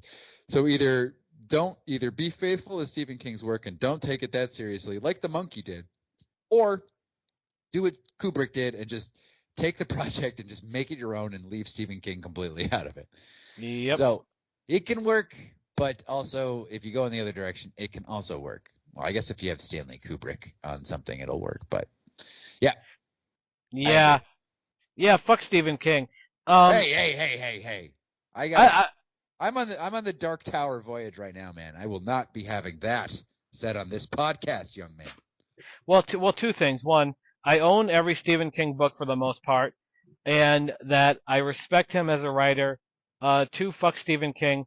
He is such a pretentious prick, and the way that he looks down on Southerners, I don't like. Do you see that fucking Creep Show where he's like, meteor shit? You can't get a good guy from the South. Now I got relatives from the South, and every once in a while I talk to them, and they very rarely say meteor shit. So they very rarely have the occasion to say it. Maybe if they did, they would say just like that. And you're lambasting Stephen King for doing an accurate portrayal of what your relatives might do if they encountered meteor shit. I take very much offense at that. It's that that north-south thing, like I'm a northerner, and I try to avoid that whole the stigma that the South is like slow. I'm not sure where that came from, but we got to stop that, and I am now stopping it. And Stephen King, if you're listening, I want you to go systematically through every VHS tape of Creepshow 2, or is it Creepshow? Both. Just do both. Creep show, I And think, yeah. and delete each off every VHS tape. You can't do it really to DVDs, but to a VHS tape, I think you could still do it. So yeah, that's Are you where I am. canceling Stephen King? Is that what You're, are you, you're participating in the cancel culture of Stephen King? yep, Oh. cancel them. I'm against canceling, but not in this case because I think two things. One, he's a pretentious jerk off, but two, I hate seeing him in films, just like I hated seeing Stan Lee. I am so sick of this shit. Where you know what? Stay behind the camera, do what you do well. I don't want to see you driving a truck. I don't want to see you at an ATM. I don't want to see you having two girlfriends pretending you're fucking Hugh Hefner, Stan Lee. I can't. Where is this coming from? You just started ranting against two very beloved public figures. They can suck it. What? Geno. What? You got a little taste of cancel culture and you just fly off the handle. My What? God, man.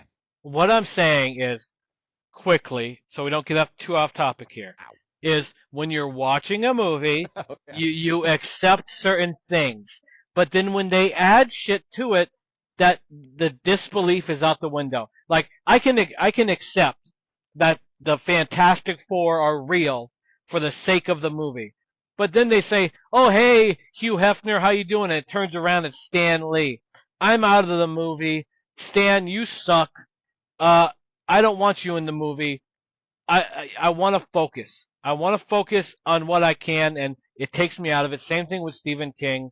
Um, I don't like it. So there. I'm done. Done. I'm sorry I said anything bad about Chuck Norris. No Well, need to besmirch Stephen King. the we can get on Stephen King in an exclusive Stephen King, Kevin Smith, Stan Lee episode, and I'll give my thoughts. I will not hold back. But Uncensored. Let's uncensored. head right into Commando. Commando, which is easily and without argument one of the best action films ever to be made. Arnie, the Sperminator, the Governator, the Terminator, he is he is this movie just checks every box. Eric, describe Commando before I start gushing over it. All right. What's the synopsis? Made in 1985, $10 million, made $57 million at the box office. Directed by Mark L. Lester, who is like a king of these types of movies. He made Showdown in Little Tokyo, Armed and Dangerous, Firestarter, Class of 1984, great movie, Yep. and written by the guy who did Die Hard. Amazing. 48 Hours, Running Man, Ricochet. So it starts off with guys taking out the trash on not garbage day. Guy runs out. I thought I missed you. Desperately tries to put his trash out for the garbage men, and then he gets garbage dayed and Yes. gets gunned down by these two guys. One of them is Bill Duke, who's just fucking awesome. Love Bill Duke. Bill Duke from Predator, Payback, Red Dragon.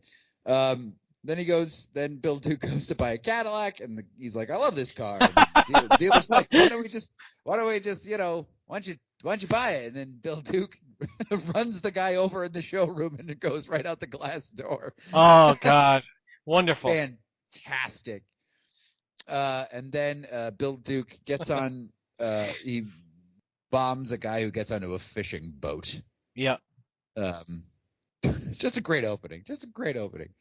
And then we meet Arnold Schwarzenegger playing John Matrix, who's carrying home a tree to cut Yes, down, he is. which he could have done in the forest, but he decided to carry the whole tree back. And he has some quality time with his daughter, played by Alyssa Milano. Yep.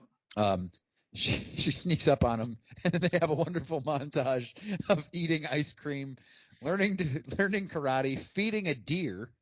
Oh yeah. And it kind of reminds me of those medication commercials that play during daytime TV. Yeah. You know, like I expected at the end to be like, see if Vyvanse, ask your doctor if Vyvanse is right for you. Yeah, I agree with you. Yeah.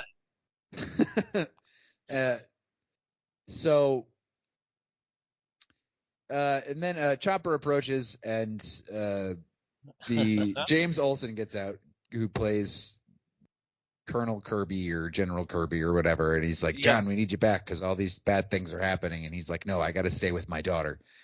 And then is immediately attacked by guys in a helicopter who kidnap his daughter. And this is where we start seeing the subversion of your action movie tropes. So they kidnap Alyssa Milano, and there's a guy sitting there with a little Valentine that his daughter, that Alyssa Milano made for Arnold Schwarzenegger. It's just like, all right, we can get your daughter back, but you just got to play by our rules, and you got to do what we say. And Arnold Schwarzenegger's like, no, and then he shoots him in the head. Yep. And then he takes his car where they took the battery out, and he just like careens it down a hill, like trying to plow into these guys. Oh, just a great opening, man. A great score by James Horner with the steel drums. It's just so good. And that's when they capture him after his car crashes, because apparently just sledding your car down a hill is not a very good idea. Yep. That's when you find out that a militaristic dictator played by Dan Hedaya, who's also incredible. Unbelievable. He's just amazing. Says that he wants him to help overthrow the government of his country, Valverde. Valverde. And then he'll get his daughter back if he helps him. So they put Arnold Schwarzenegger.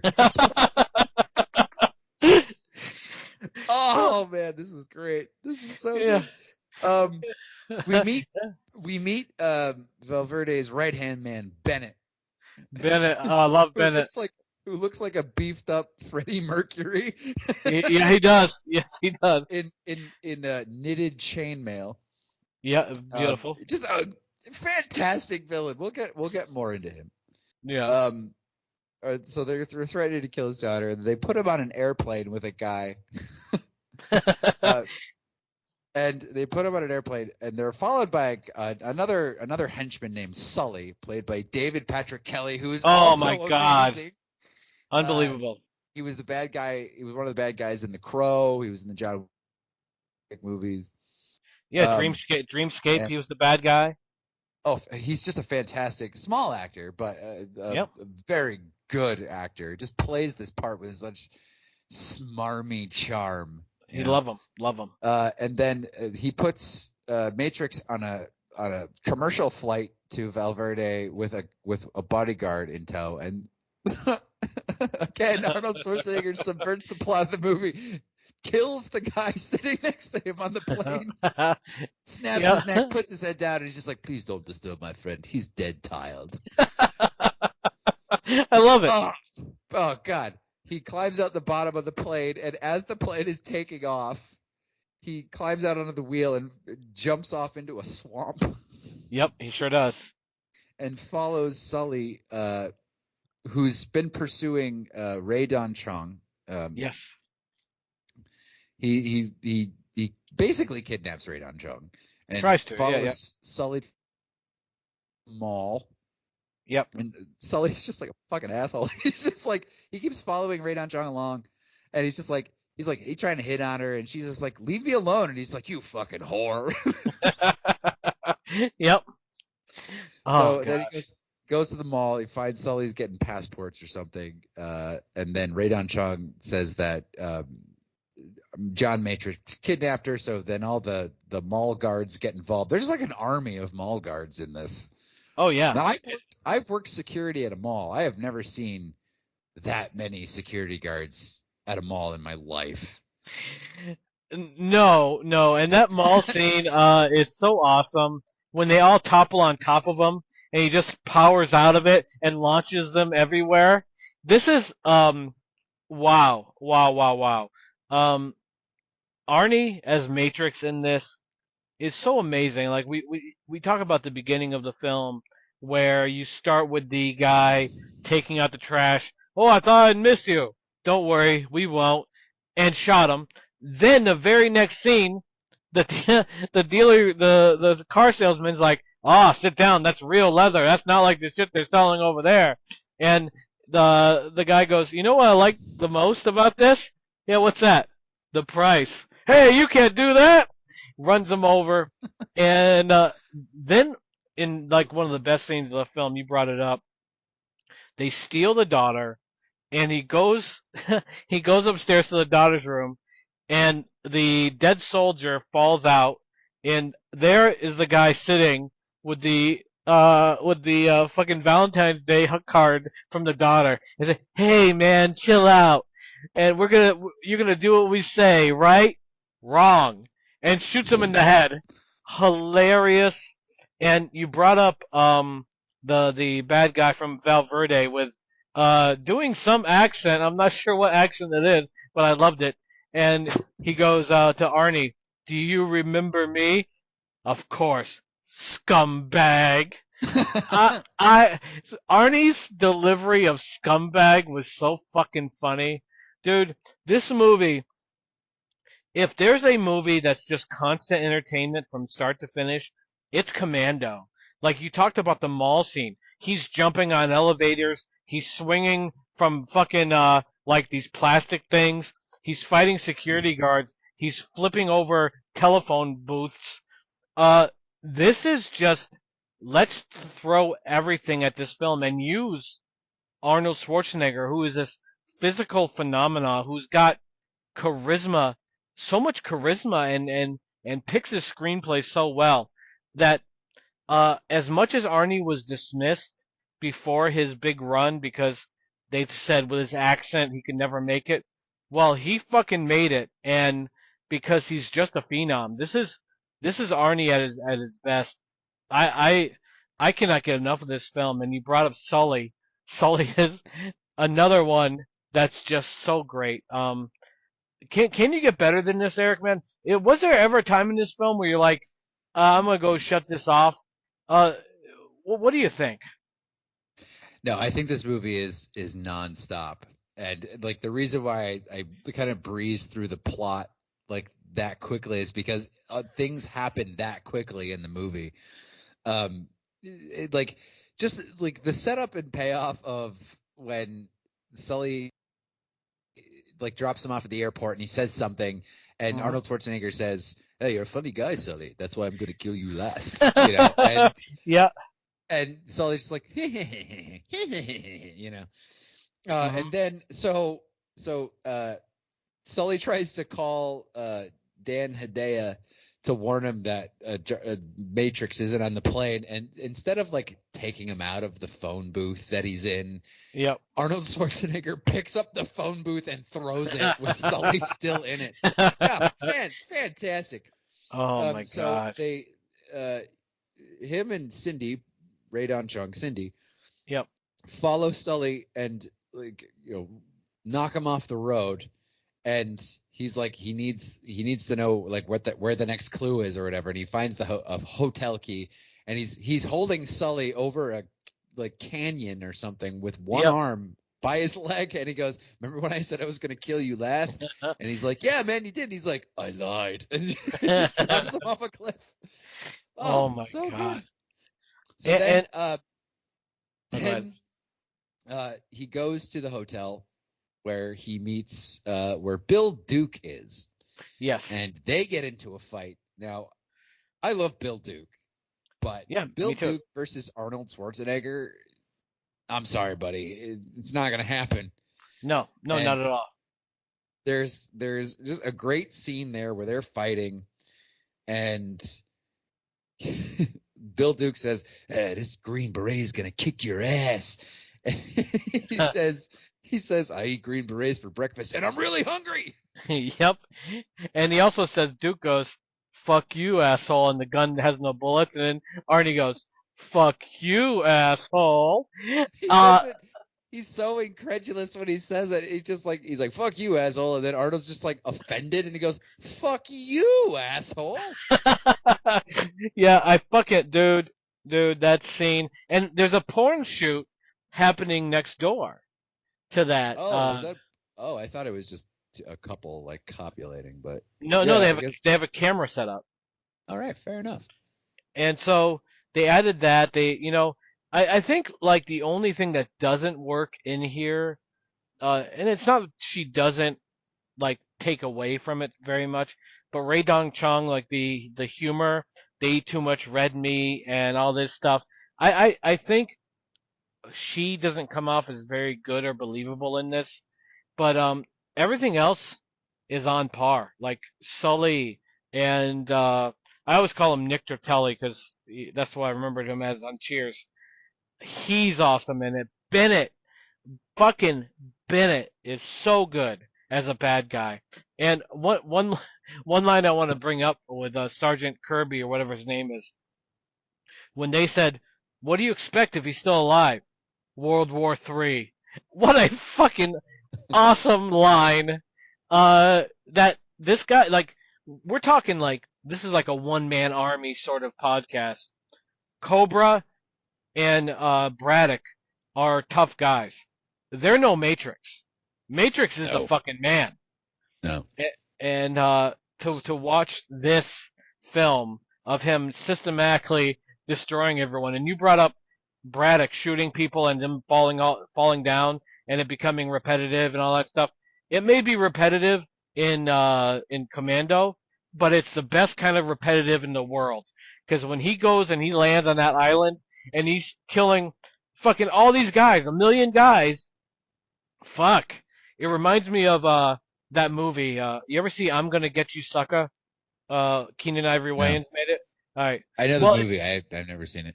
it's like a blaxploitation parody, and at one point, Kung Fu Joe is like this really badass, and he gets surrounded by all these cops, and he goes, "Ah, just you 57 punks against Kung Fu Joe," and it made me it made me think of this because, like, in what world would one guy take out all these guys? But it's Arnie and it's Commando and it's so much fun. Like the fun factor in this film is off the charts. Absolutely. And when we get to the end, we'll show you how to not be repetitive in one of these shootout scenes. Mm-hmm. So they go to some fueling station. They find out where Jenny is, and then they go to Surplus City, where instead of just subtly breaking into Surplus City, he takes a fucking bulldozer and drives right through the front window. Yep. Oh yeah. He starts gearing up to do some scuba shit, I guess. He gets like flippers and like stuff for diving, but he never really dives in this movie. But then he finds a back room that has every gun imaginable. And how we know about this, I don't know. Is this like a military stash or something like that he knew about? Because he finds this back room in this like sporting goods store that has rocket launchers, grenades, machine guns, everything you could possibly want to kill a whole shitload of people. So I imagine it's some sort of like military stash house or something like that. I would assume so. Yeah, definitely. And so he didn't take the stealth route into the store. He gets arrested by the cops, and Cindy follows the paddy wagon that he's in and shoots it with a rocket launcher. I mean, she could have killed Matrix, but it's a movie. So easy. Yep. Great scene. I thought she was hilarious in this movie. I didn't dislike her. I just thought she was probably the weakest part of the film. Like I didn't find anything that she did like amusing. Like every laugh I got was from Arnie's one-liners. Like even when Bennett first gets him and fucking Arnie goes, "I thought you were," and Bennett goes, Dead. I like that. I like when people finish other people's sentences. It's just fun. Um, so like I didn't hate Cindy. I just think she's like the lesser part of the film. But we do get her releasing Matrix. They get into an airplane to go to this island to save his daughter, and we get Bill Paxton in there. I was happy to see Bill Paxton. Um, Bill Paxton Absolutely, Bill Paxton's the radio guy. yeah, and he was in True Lies, and he was in Terminator, and his best film, in my opinion, A Simple Plan. Bill Paxton is one of those guys that should have been an A-lister and never made it there for some reason, but he had everything it took, I thought, to be like a sincere, dramatic actor. Great, even in like movies like Twister, he was great. Mhm. I And like that the guy. movie he directed, Frailty, was great as well. Oh, Um, Frailty, my goodness, yes.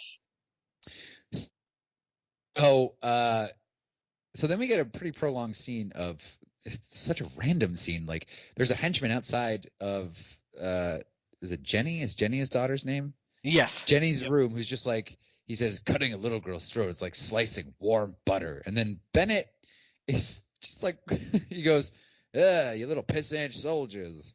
I laugh at them. And he goes, if John was here, he'd laugh too. Matrix and I could kill them all. Yep.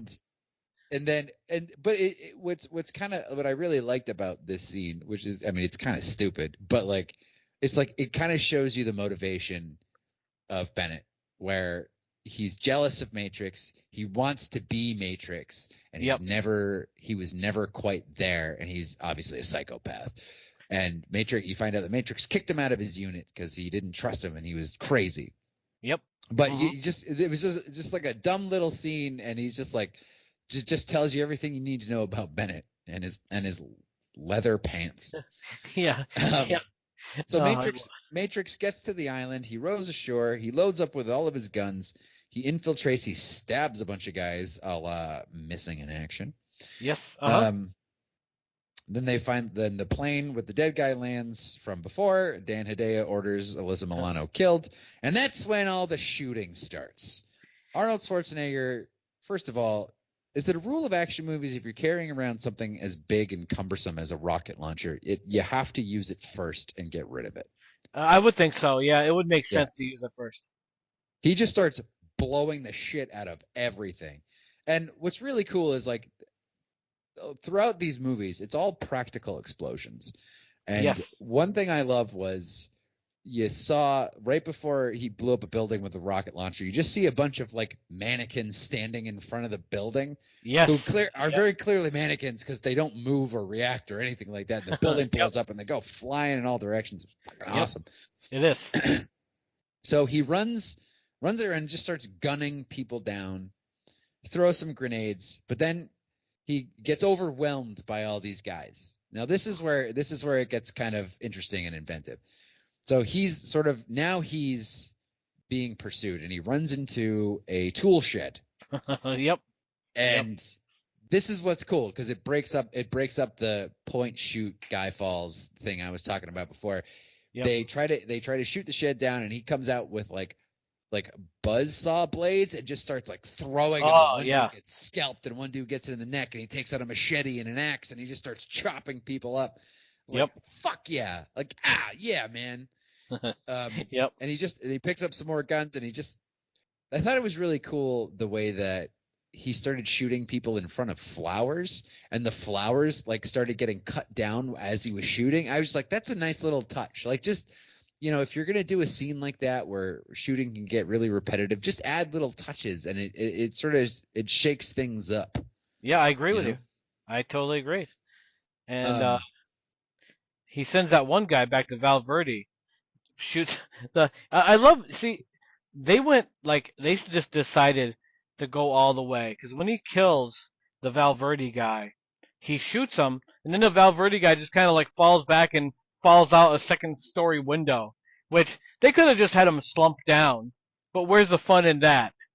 And that leads to the one-on-one with Bennett. And Bennett is so good.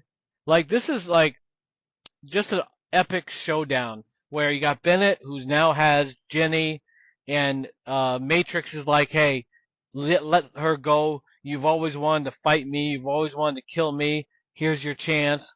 And they go head to head in a epic fight with a epic ending where okay. uh-huh. There's he convinces Bennett to throw away his gun and to do a knife fight. So another knife fight we got here. Mm-hmm. And the face he makes when he says, "I'm gonna kill you now," the look of shame and rage in his face. I don't know why this image came into my head, but he looks like a guy who had a really epic orgasm while masturbating on a park bench, just staring people in the face while he does it. See, all right. I'm gonna call you on this one because you come after me when I talk about a robot jerking you off, and as if I said something completely absurd, and now you bring up you're watching a wholesome action film, and you're thinking about a guy masturbating feverishly on a park bench. I never said feverishly. You're the one with the paintbrush now, man. I'm just saying, I might be more fucked up than you, but you got some fucked up shit in your head too. That's all I'm saying. There. I never said I didn't. So they fight, and then Matrix gets the best of him, and then he picks the chicken shit. Bennett picks up a gun and he says, "I'm not gonna shoot you between the eyes, John. I'm gonna shoot you between the balls." Love it. At which point, Matrix rips a pipe off the wall and spears Bennett through it, and steam starts shooting out. What does he say, Geno? What does he say? It says, "Blow off some steam, Bennett." Oh my God. What a fucking visual. And this is like, at the end you have Arnie picking up Jenny on his shoulder, meeting the Raydon Chong at the plane, and I fucking love the bad 80s song at the end. This is the perfect action film. Like, if you're looking for fucking entertainment, 80s action, I've seen a lot of people frown on this film, say, but I think this film is right up there with Predator and Terminator. I mean, this is just like the perfect film, like a popcorn film. You sit down, and before you know it, it's over, and you just realize, I just laughed my ass off and had the best time in the world. So, Eric, what are your thoughts about Arnie and Commando, and where does it rank in his films, and what's your overall thoughts about the experience? This movie's incredible. Yeah, like you said, perfect popcorn movie. It's not trying to punch over its head. Like, it's not adding a bunch of bullshit politics or anything like that. It's just like Arnold Schwarzenegger doing what he does best, being awesome, fucking saying one-liners and killing people like by the dozens. And like, this is the movie that I think Stallone wished he could make and pull off effectively. Arnold Schwarzenegger is really good at playing people who are smart and sort of like very determined, very straightforward, but he has this X factor, this riz that like he can pull this shit off that like other action stars wish they could do. Yes. And he can be stoic, he can be sort of far off, he can be funny, he can do all of these things that I don't think that like Chuck Norris really could pull off. Steven Seagal certainly couldn't pull it off. While I think Stallone is a better actor overall than Arnold Schwarzenegger, this is the type of fare that Arnold Schwarzenegger is best in. I think Arnold Schwarzenegger's best performance was in End of Days, in my opinion. I agree with you 100%. It's the only movie that it's the only movie that comes to mind. Obviously Terminator 2, he was a robot, but like I think End of Days is his like best acting performance.